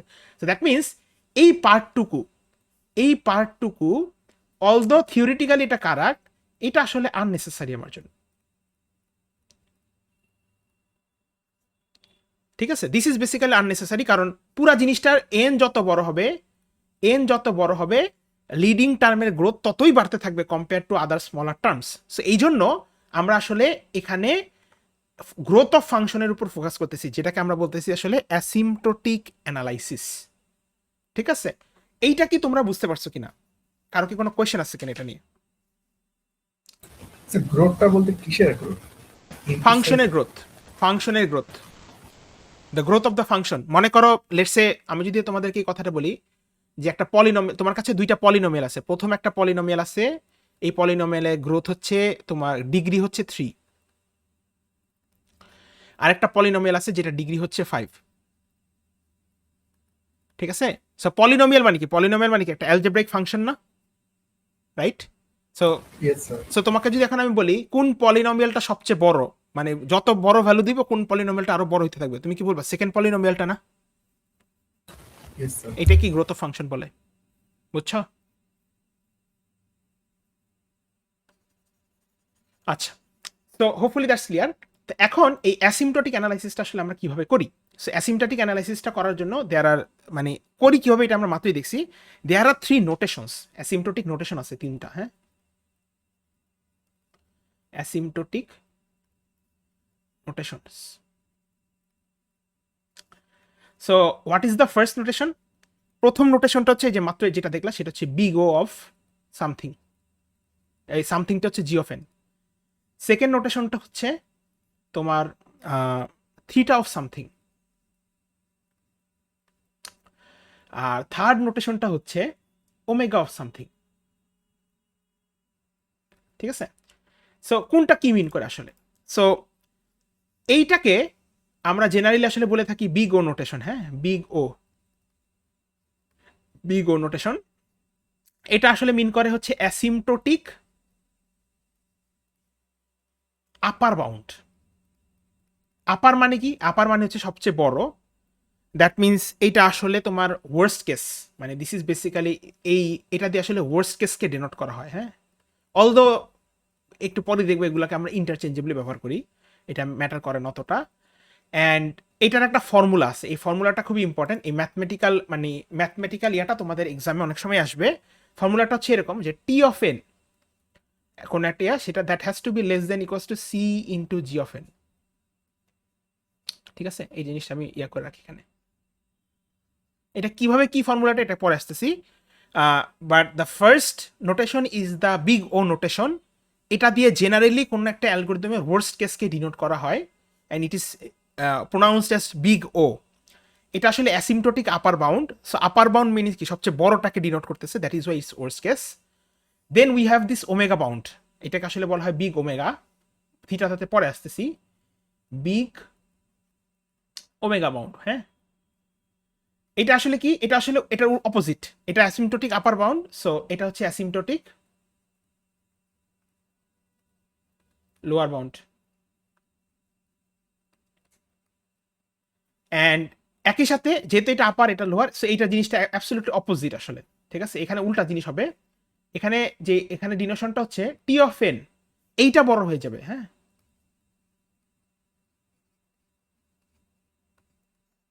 সো খেয়াল করো, এবং যেহেতু বোঝা যেতেছে এটা যদি ওয়ার্স্ট কেসের জন্য হয়, তাহলে ওমেগা দিয়ে অবশ্যই তোমার হচ্ছে বেস্ট কেসকে ডিনোট করা হয়। ঠিক আছে, অ্যান্ড দেন দেয়ার ইজ হচ্ছে থিটা বন্ড। থিটাটা অ্যাকচুয়ালি কি, এটাকে আসলে বলা হয় বিগ থিটা। এটা আসলে অ্যাসিমটোটিক টাইট বাউন্ড। ঠিক আছে, this is asymptotic tight bound. And এটা দিয়ে অবশ্যই তাহলে বোঝা যেতেছে যদি দিস ইজ ওয়ার্স্ট কেস হয়, এটা বেস্ট কেস হয়, তাহলে এটা দিয়ে অবশ্যই অ্যাভারেজ কেসকে ডিনোট করা হয়। এগুলো ছাড়া আরো অনেক নোটেশন আছে। হ্যাঁ, there are lots of asymptotic notations. What happens is that, যেহেতু আপার বাউন্ড মানে অনেকগুলো বাউন্ড আছে, আসলে মেইন কথা হচ্ছে অ্যাসিমটোটিক নোটেশনে অনেকগুলো বাউন্ড আছে। What happens is that upper bound means হচ্ছে worst case, lower bound means হচ্ছে best case, and tight bound means হচ্ছে বেসিক্যালি অ্যাভারেজ কেস। এটা মাথায় রাখলেই হবে মোরাললেস। অ্যান্ড এইটার আসলে টেকনিক্যাল, যে আমরা একটু আগে যে জিনিসটা দেখলাম অ্যাভারেজ কেসে যেমন আসলে এক্স্যাক্ট কোনো কম্পিউটেশন করা ডিফিকাল্ট, এখানে একটা জিনিস আছে সেটা হচ্ছে theta of g of N. হ্যাঁ, এটা আসলে কই আছে আমরা জানি না। সো এটার একটা ফর্মুলা আছে, এটা ফর্মুলা না, এটাকে আসলে এস্টিমেট করতে হয়। It belongs to omega of g of n union of omega of g of n. ঠিক আছে, এই জিনিসটা আসলে মানে কি, এগুলা আসলে হাউ ইজ ইট অ্যাকচুয়ালি, মানে এগুলাকে আসলে আমি কিভাবে কনসিডার করতেছি। সো এটা আসলে খুবই সিম্পল, বেশ কিছু এক্সাম্পল দেখলে আমরা জিনিসটা কনসিডার হয়ে যাবে। ফার্স্ট একটা এক্সাম্পল দেখি আমরা, let us take first example. এবং এগুলো আমি আবার বলে রাখি, this is important for your first quiz and your mid term. এই জিনিসপত্রগুলো আসে এই অ্যাসিমটোটিক আপার লোয়ার আর হচ্ছে টাইট বাউন্ড, এখান থেকে বেশ কিছু একটা ম্যাথমেটিক্যাল প্রুফ আসলে আসে। ঠিক আছে, তো আমরা 2-3টা এক্সাম্পল থেকে আজকে ক্লাসটা শেষ করে দিব। এখানে অলমোস্ট এখানে আসলে তেমন কিছু নাই ডিসকাস করার মতন। So the very first is, ধরো একটা টি অফ এন, একটা টাইম ফাংশন দেওয়া আছে, ধরো তোমার হচ্ছে 2n প্লাস হচ্ছে 3। প্রুফ করতে বললো, prove that t of n is equals to order of n, এটা প্রুফ করতে বললো। নাও দ্য কোয়েশ্চেন ইজ দ্যাট, কেউ আমাকে বলতে পারো যে ধরেন আমাদেরকে যদি এরকম একটা টাইম ফাংশন দেওয়া হয়, বাই দ্য ওয়ে এখানে কেন আমি এটাকে টি অফ এন বলতেছি, শুধু টি বলতেছি না, because this time function is dependent on actually N is basically or input. So আমরা এটাকে অলওয়েজ এভাবেই দেখাবো। ঠিক আছে, তো আমাদেরকে বলছে এই টাইম ফাংশনটা যে 2n+3, এটাকে অর্ডার অফ এন, এটাকে প্রমাণ করে দেখাও। একটু আগ পর্যন্ত আমরা যাই বের করছি না কেন, 2n+2 যাই বের করছি না কেন, এটাকে আমি ডিরেক্টলি বলে দিচ্ছি অর্ডার অফ এন, বাট এখানে তোমাকে আসলে বলছে প্রুফ করে দেখাইতে। ঠিক আছে, সো প্রবলেমটা কি বুঝতে পারছো কিনা তোমার, এখানে প্রবলেমটা কি করতে বলছে? জি স্যার, বুঝেছি। আচ্ছা, এখন যদি এটা বুঝে থাকি, নাও খেয়াল করো, অর্ডার অফ এন বা বিগ ও অফ এন যাই বলতে চাও না কেন, অর্ডার অফ এন মানে কি? অর্ডার অফ এন মানে হচ্ছে আপার বাউন্ড, এন্ড আপার বাউন্ডের একটা ম্যাথমেটিক্যাল আছে। এটা প্রুফটা কিভাবে আসছে we will not go details into that, but the thing is that এটা আসলে যে এটা খুবই সিম্পলি যে জিনিসটা মিন করে সেটা হইতেছে যে t of n will be less than equal than c. C হচ্ছে একটা কনস্ট্যান্ট, টাইমস হচ্ছে জি অফ এন, এটা মিন করে। সো এখান থেকে আসলে কি করা যায়, তাহলে এখানে দেখো টি অফ এনটা আসলে কি দেওয়া, লেটস সি আমরা। আচ্ছা এক মিনিট, এটা ল্যাগ করতেছে আবারও। টি অফ এনটা কি দেওয়া, সো লেফট সাইডে টি অফ এনটা দেওয়া হচ্ছে 2n+3, so 2n+3 less than equals to কি বলছে, সি, সি হচ্ছে একটা কনস্ট্যান্ট, সো এটাকে আপাতত সি রাখি, টাইমস হচ্ছে কি, টাইমস হচ্ছে জি অফ এন, তাই না? সো জি অফ এনটা আসলে কি? নাও আমরা যদি একটু আমাদের নোটেশনটাতে ব্যাক করি, দেখেন তো জি অফ এনটা আসলে কি ছিল স্যার? জি অফ এন হচ্ছে বি ও এর ভিতরে যা, তাই তাকে আমরা জি অফ এন বলতেছিলাম না? বলছিলাম যে ও এর ভিতরে কিছু একটা। নাও এখানে খেয়াল করো, তোমাকে যখন প্রুফ করতে বলছে, when you have been asked to prove, ও এর ভিতরে আসলে কি আছে? ও এর ভিতরে আসলে আছে হচ্ছে এন। শুধু এন। সো তাহলে g of n is basically your n. তাহলে এখানে আমি কি বলতে পারি?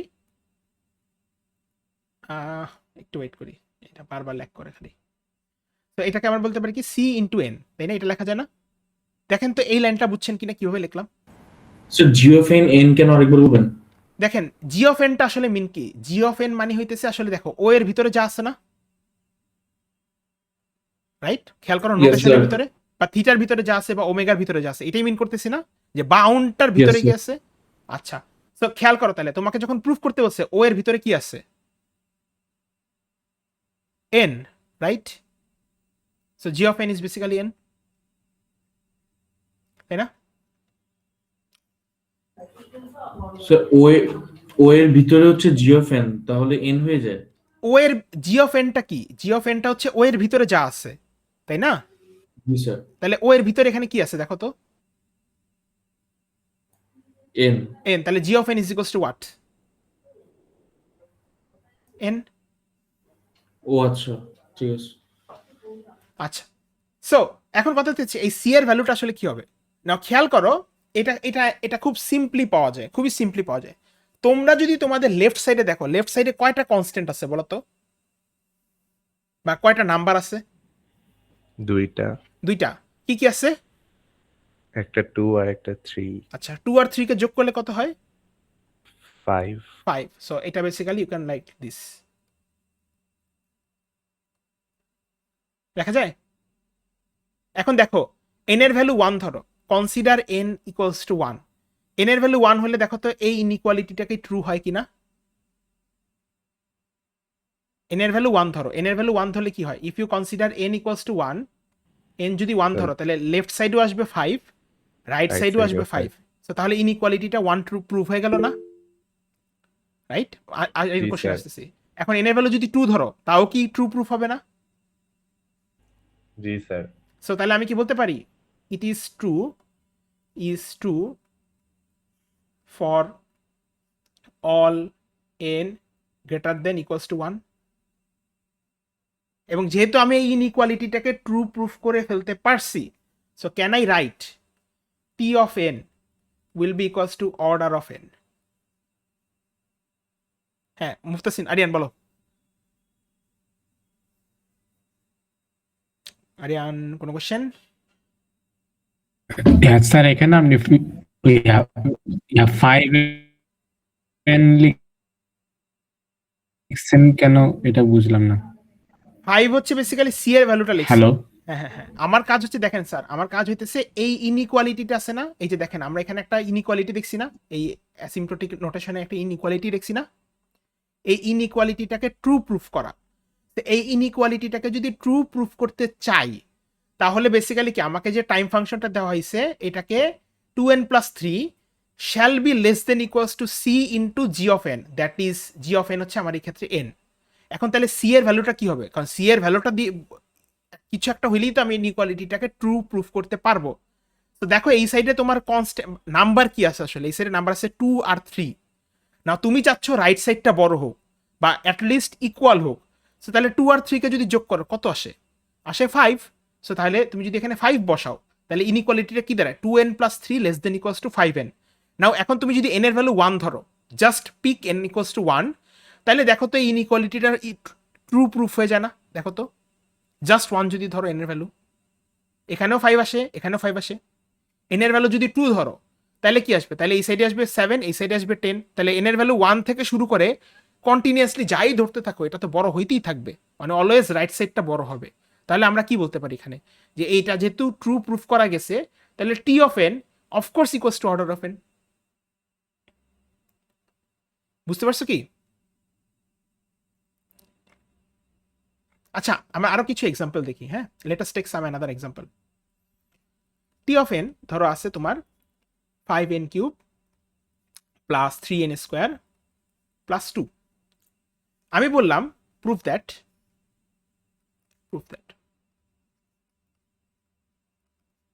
T of n is equals to order of n cube, এটা প্রুফ করতে বললাম।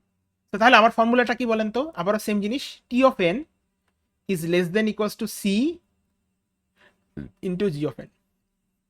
ঠিক আছে, তো তাহলে এখানে বলেন তো আমাকে এখানে কি লিখবো লেফট সাইডে? 5n cube plus 3n square plus 2 3n square plus 2 less than equals to কি হবে, সি ইন্টু কত হবে, n cube. c into n cube হবে n cube. G of n is basically এই অ্যাসিম্পটোটিক নোটেশনের ভিতরে যা থাকে। এখন বলো সি এর ভ্যালু কি ধরবো আমি? স্যার 10 হবে। 10, 5 plus 3 plus 2, as simple as that. So 5n cube plus 3n square plus 2 less than equals to কি লিখবো এখন আমি, 10n cube, রাইট? এখন দেখো n এর ভ্যালু 1 ধরো, n এর ভ্যালু 1 ধরলে দেখো এটা ট্রু প্রুফ হয়ে যাবে না? দেখো তো n এর ভ্যালু 1 ধরো, n এর ভ্যালু 1 ধরলে এখানে কি আসে, 5, 3 আর 2 কত আসে, 10, 5 plus এখানে 3 আসে plus 10, 2 তাই না? তো তাহলে আমি কি বলতে পারি, এইটা is true for all n greater than equals to 1. therefore আমি কি বলতে পারি, t of n is equals to তোমার কি বলা যায়, অর্ডার অফ n কিউব। বুঝছো এটা? আচ্ছা, আরেকটা দেখি আমরা এবার, অন্য একটা জিনিস দেখি। t of n is equals to ধরো বললাম এটাই থাকুক, 5n cube plus 3n square plus কত ছিল, 2। আচ্ছা, এখন এখানে আমি যদি বলি যে প্রুফ করো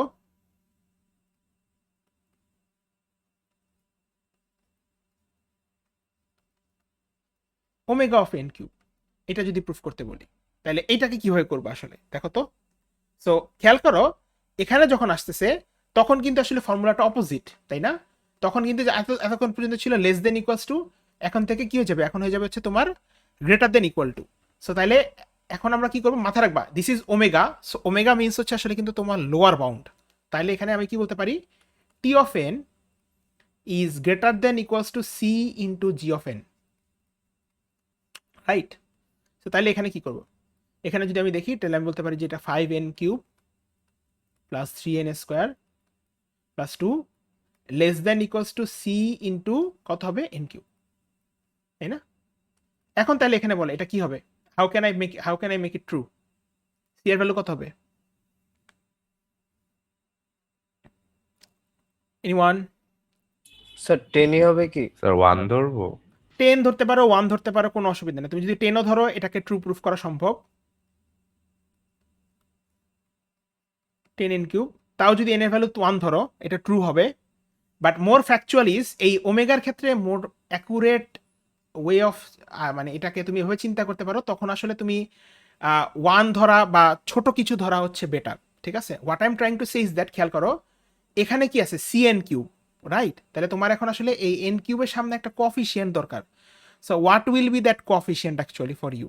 সো খেয়াল করো এখানে আছে কি 5n cube 3n square plus 2, এখানেও একটা n কিউব আছে, এখানেও একটা n কিউব আছে, এখানে n কিউবের সামনে তোমার আছে হচ্ছে 5, এখানে n কিউবের সামনে, তাহলে কি হবে, নাও তুমি চাচ্ছ লেফট সাইডটা আসলে বড় হোক, টেকনিক্যালি তুমি চাচ্ছ লেফট সাইডটা বড় হোক। সো লেফট সাইডটা যদি বড় হয়, লেফট সাইডে সবচেয়ে বড় টার্ম হচ্ছে n কিউব, n কিউবের সামনে আছে 5, তাহলে রাইট সাইডেও যদি একটা n কিউব থাকে, n কিউবেরটা কি হওয়া উচিত, n কিউবের সামনে যে কোনো যদি একটা কনস্ট্যান্ট থাকে সেই কনস্ট্যান্টটা কি হওয়া উচিত, 5 এর ছোট অবশ্যই। 5 এর থেকে ছোট কিছু একটা। সো তুমি যদি এটা 4 দাও, 3 দাও, 2 দাও, 1 দাও, যাই দাও না কেন, দিস ইজ কারেক্ট। কারণ দিন শেষে তোমাকে কি করতে হবে, তোমার থেকে আসলে প্রুফ করতে হচ্ছে এই ইনইকুয়ালিটিটা কি ট্রু নাকি ফলস। নাও খেয়াল করো এখানে একটু ডিফারেন্ট, এই ওমেগার সময় একটু জিনিসটা ডিফারেন্ট, ওই সময় জিনিসটা একটু সিম্পল, কারণ তুমি তো চাচ্ছ রাইট সাইডটাকে বড় করতে, এখন তুমি চাচ্ছ লেফট সাইডটাকে বড় দেখা যেতে, বিকজ তোমাকে এখন ওমেগা প্রুফ করতে বসছে। সো তোমার এখানে আসছে হচ্ছে এইটা, আর এদিকে আসছে হচ্ছে তোমার সি ইন্টু এন কিউব। নাও তুমি চাচ্ছ আসলে লেফট সাইডটা বড় হোক, সো লেফট সাইডের লিডিং টার্ম ছিল হচ্ছে 5n কিউব, তাহলে রাইট সাইডেও যদি কোনো n কিউব থাকে এবং তাহলে রাইট সাইড যদি ছোট হইতে হয়, সো এন কিউবের সামনে যাই থাকুক না কেন that has to be lesser than 5। তাইলে হোয়াট ইজ লেসার দেন 5? 5-এর থেকে ইমিডিয়েট লেসার হচ্ছে 4, বাট তুমি যদি এখানে 3 2 1, তোমার এখানে এটা কিন্তু ক্লাস 6 7 এর ম্যাথ, ঠিক আছে বাই দ্য ওয়ে। তো তুমি 4 3 2 1 যাই ধরো না কেন এটা কারেক্ট, এবং তুমি তখন এটা বলতে পারতেছো this is true for all n greater than equals to 1। তখন এখান থেকে বলা যেতেছে t of n is equals to omega of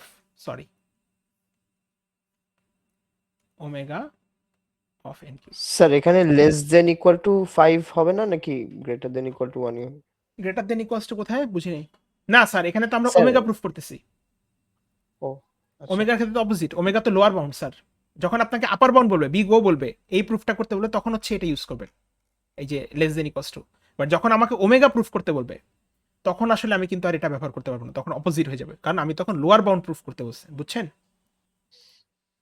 sir আমি বলতে চাচ্ছিলাম স্যার, এই যে আমরা যে is true for all n is greater দেন 1 না হ্যাঁ হ্যাঁ হ্যাঁ। স্যার, মানে আমি বলছিলাম যে আপনি বলছিলেন যে 5 এর যত কম 4 3 2 1, তো না না না, আমরা সেটা তো n সেটার জন্য তো এই যে সেটা তো আসলে এই যে সি এর ভ্যালুটার কথা বলছি, আমি তো সেই সি এর ভ্যালুটা বলছি যে খেয়াল ও করো আচ্ছা আচ্ছা তোমার লেফট সাইডে আছে এন কিউবের লিডিং কোএফিশিয়েন্ট হিসেবে আছে 5, তুমি চাচ্ছ লেফট সাইডটা বড় হোক। দেখো ইনইকুয়ালিটিটা খেয়াল করো, তুমি চাচ্ছ লেফট সাইডটা বড় হোক রাইট সাইডের থেকে বড় হোক।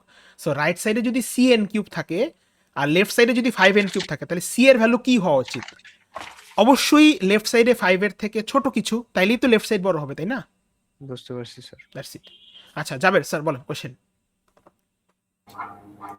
স্যার আমরা ওখানে থ্রিতে 5 কেন দিলাম না স্যার? ওইটা কোথায়? দিলে তো ছোট হয় না আলটিমেটলি, মানে তো সি এর জায়গায় যদি আমরা 4 না দিয়ে 5 দিতাম। হ্যাঁ কোনো সমস্যা নেই, মানে 5 নিলেও এটা ফ্যাকচুয়ালি কারেক্ট হবে, কোনো সমস্যা নেই। বাট মানে মাথায় রাখবা হচ্ছে তুমি চাইতেছো রাইট সাইডকে ছোট দেখাইতে, লেফট সাইডকে বড় দেখাইতে। তো ইট ইজ মোর কারেক্ট যে তুমি আসলে রাইট সাইডকে ছোট দেখাবা, বাট তুমি যদি এখানে 5 ধরো কোনো সমস্যা নেই, তোমার ইনইকুয়ালিটিটা ট্রু প্রুফ করতে পারলেই হয়েছে, বুঝছো? বাট তুমি যদি এখানে একটা জিনিস চিন্তা করো, এখানে যদি 3n² + 2 না থাকতো তাহলে তো হইতো না, তাহলে তো 5 ধরতে পারতো না, বুঝছো? আচ্ছা এখন আমি আরেকটা এক্সাম্পল দেখাই। মনে করো t of n is equals to, আমি বললাম 3n² + 2n + 1। আমি বললাম prove that T of n is equals to big of n²। এটা কি প্রুফ করা সম্ভব? বলেন তো কেউ আমাকে, can you prove this? Proof করা যাবে না? জি স্যার। আচ্ছা আমি যদি এইটা বলি prove that T of n is equals to omega of n², এটা কি প্রুফ করা সম্ভব? দেখেন তো জি স্যার। সম্ভব না, কারণ খেয়াল করো এখানে কিন্তু জিনিসটা বাই দিস পয়েন্ট ক্লিয়ার হয়ে যায়। দেখো এইটা হচ্ছে তোমার টাইম ফাংশন, এখানে লিডিং টার্মটা হচ্ছে তোমার n²। সো n² এর আপার বাউন্ড n² হতে পারে, n² এর লোয়ার বাউন্ডও কিন্তু n² হইতে পারে। সো দুইটাই কিন্তু আসলে প্রুফ করা সম্ভব, ঠিক আছে? অলওয়েজ মাথায় রাখবা। দেখো এখানে তোমার লিডিং টার্মটা হচ্ছে n², তোমাকে প্রুফ করতে বলছে যে এই টাইম ফাংশনের আপার বাউন্ডও n², অফকোর্স পসিবল। আবার তোমাকে এটা প্রুফ করতে বলছে এটা লোয়ার বাউন্ডটা হচ্ছে তোমার n², এটা অবশ্যই পসিবল। এবং যখন তুমি দুইটাই ট্রু প্রুফ করতে পারবা তখন তুমি বলতে পারবা t of n is equals to আসলে থিটা অফ n²। এই জন্য এখানে দেখো থিটা অফ n² এর সময় আমরা একটা জিনিস দেখাইছি যে theta of g of N belongs to order of g of N and union of omega of g of N. হ্যাঁ, সো অ্যাসিমটোটিক টাইট বাউন্ড যেটা আসলে অ্যাভারেজ কেসকে মিন করে, এইটা আসলে ডিরেক্টলি কোথায় আছে ডিরেক্টলি প্রুফ করা যায় না, কারণ অ্যাগেইন এটা কই আছে আমরা জানি না। মানে ব্যাপারটা হচ্ছে একটা এরকম, তুমি যদি চিন্তা করো যে এরকম যদি একটা কার্ভ হয়, মানে একটা প্লট হয়, যদি ধরো এটা যদি হয় তোমার ওয়ার্স্ট কেস, বা এটা যদি হয় তোমার তোমার হচ্ছে আপার বাউন্ড, আর এটা যদি তুমি চিন্তা করো হয় লোয়ার বাউন্ড, সো তাহলে অ্যাভারেজটা কই আছে? আপার মানে কিন্তু ওয়ার্স্ট, লোয়ার মানে বেস্ট, তাহলে অ্যাভারেজ কেসটা আসলে কই আছে? অ্যাভারেজ কেসটা কিন্তু এই যে এইটুকের মাঝখানে আছে, রাইট? এর মাঝখানে কোনো এক জায়গায় আছে, এইটুকের মাঝখানে কোনো এক জায়গায় অ্যাভারেজ কেসটা এক্সিস্ট করে। বাট সেটা কই এক্সিস্ট করে আসলে? এটা তো এইখানেও এক্সিস্ট করতে পারে, এটা তো এইভাবেও এক্সিস্ট করতে পারে, এটা এইভাবেও এক্সিস্ট করতে পারে, এটা অনেকভাবে এক্সিস্ট করতে পারে। তো আমরা কিন্তু আসলে টেকনিক্যালি বলতে পারতেছি না tight bound that is average কেসটা এক্স্যাক্টলি কোথায় আছে, বাট আমরা এইটা বলতে পারতেছি যে it is between the lower bound and the upper bound, তাই না? আমরা এইটা বলতে পারতেছি যে অ্যাভারেজ বাউন্ড ইজ বেসিক্যালি অর্থাৎ tight bound is basically between the lower bound and the upper bound. তো তাহলে আমি যদি একটা টাইম ফাংশনের আপার বাউন্ডকে ট্রু প্রুফ করতে পারি অ্যান্ড একই সাথে লোয়ার বাউন্ডকেও ট্রু প্রুফ করতে পারি, তাহলে আমি অবশ্যই বলতে পারবো যে সেইটার তোমার টাইট বাউন্ডটা আসলে ওই আপার আর লোয়ারের মাঝেই আছে। দ্যাট ইজ তুমি যদি এই দুইটাকে ট্রু প্রুফ করতে পারো তাহলে এটা অবশ্যই ট্রু হবে। ঠিক আছে, এইটা কি বুঝছো তোমরা? আমি আরেকবার বলতেছি, if you are given a time function এবং সেই টাইম ফাংশনটা দিয়ে তোমাদেরকে যদি বলা হয় সেটা টাইট বাউন্ডটাকে প্রুফ করতে, টাইট বাউন্ডটাকে আসলে প্রুফ করা যায় না, আমাদেরকে তখন লোয়ার বাউন্ডটাকেও ট্রু প্রুফ করতে হবে। দ্যাট ইজ আমাদেরকে এইটাকে ট্রু প্রুফ করতে হবে, দেন আমাদেরকে ওমেগা বাউন্ডটাকে ট্রু প্রুফ করতে হবে। যদি দুইটাকেই ট্রু প্রুফ করতে পারো তাহলে তুমি বলতে পারো আসলে এটা আসলে থিটা অফ এন স্কোয়ারের সমান হবে। ঠিক আছে, অলওয়েজ মাথায় রাখবে এটা। For theta of N square, আমি তো বিগ ওয়ার ওমেগা দুইটা দেখাই দিচ্ছি, but theta of N square proof করতে বললে কি হবে? তাহলে দুইটাকে আলাদা আলাদা প্রুফ করবে, একবার বিগ ও প্রুফ করবে, একবার ওমেগা প্রুফ করবা, theta will be between that two. ঠিক আছে, হোপফুলি দ্যাটস ক্লিয়ার। তোমাদের কিছু প্র্যাকটিস প্রবলেম থাকবে, ওগুলো দেখে নিও। লাস্ট 2-3টা কোয়েশ্চেন করে আমি এটা করে দিই। সেটা হইতেছে, ধরো t of n is equals to 5n square plus 4n, বা ধরো এটা এন স্কোয়ার না, এখন এটা এন কিউব ধরি।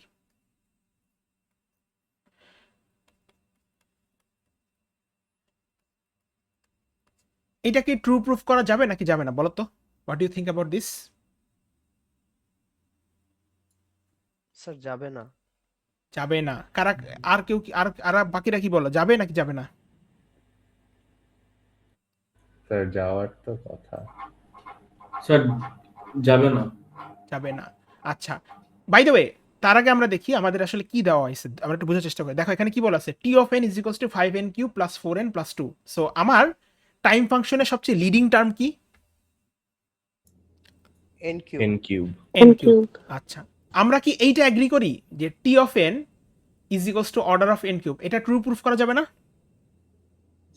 আচ্ছা, জি স্যার, এটা আমরা কি যাবে। এইটাও এগ্রি করি যে এটা লোয়ার বাউন্ডও এন কিউব হতে পারে? আচ্ছা, হ্যাঁ, এই স্যার। দুইটাই যদি ট্রু প্রুফ হয় তাহলে আমি কি বলতে পারি, এইটাও ট্রু প্রুফ করা যাবে, রাইট? তাই না? হ্যাঁ, আচ্ছা, ভেরি গুড।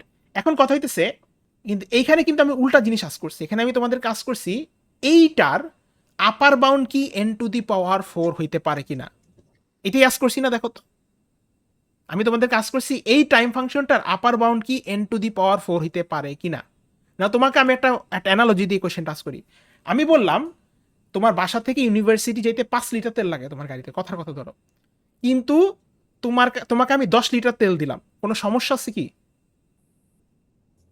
তুমি কি ইউনিভার্সিটি যেতে পারবা নাকি পারবা না? পারবা কিন্তু, পারবো। তাই না? সো তাহলে এখানে একটা জিনিস খেয়াল করো, 5n কিউব মানে n কিউবের আপার বাউন্ড কি n টু দি পাওয়ার 4 হইতে পারে না? আপার বাউন্ড মানে কি? বড়। তাহলে n কিউবের থেকে n টু দি পাওয়ার 4 এর গ্রোথ বড় না? জি স্যার। তাহলে এটা অবশ্যই ট্রু প্রুফ করা যাবে। ঠিক আছে, দিস ইজ অফ কোর্স। এটা আমি যদি একটা এক্সাম্পল দিয়ে দেখাই, দেখো আমাদের এটা কি ছিল, t of n less than equals to c into কি ছিল, g of n, right? Upper bound যেহেতু প্রুফ করতেছি, তাহলে বলো এখানে টি অফ এনটা কত হবে? 5n cube plus 4n plus 2 less than equals to কি হবে, সি ইন্টু কত হবে, g of n n to the power 4 n to the power 4। আচ্ছা, এরপর বলো সি এর ভ্যালু কি হবে? 11 স্যার। 11 হবে, রাইট? 5 plus 4 plus 2। দেখো তো এটা কি n এর ভ্যালু 1 থেকে ট্রু প্রুফ করা সম্ভব? ইজ জি sir. True for all n greater than equals to 1। So তাহলে আমি কি বলতে পারি, t of n is equals two,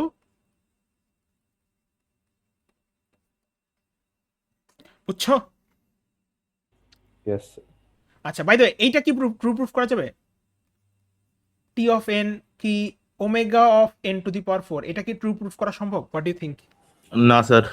এইটা ট্রু প্রুফ করা যাবে না। কেন? কারণ আদতে আমি তোমাকে কি আস করতেছি 5n n কিউবের লোয়ার বাউন্ড কি n টু দি পাওয়ার 4 হবে কিনা? হবে না।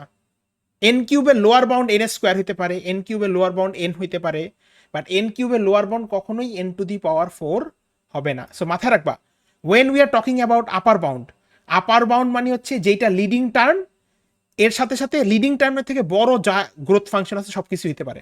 আর when we are talking about the lower bound, তখন লিডিং টার্ম এবং লিডিং টার্মের থেকে ছোট যত গ্রোথ আছে সবগুলো হতে পারে। দ্যাট ইজ, আমি যদি তোমাকে আস্ক করি what can be upper bound of n কিউবের আপার বাউন্ড n কিউবও হইতে পারে, n টু দি পাওয়ার 4 হইতে পারে, n টু দি পাওয়ার 5 হইতে পারে।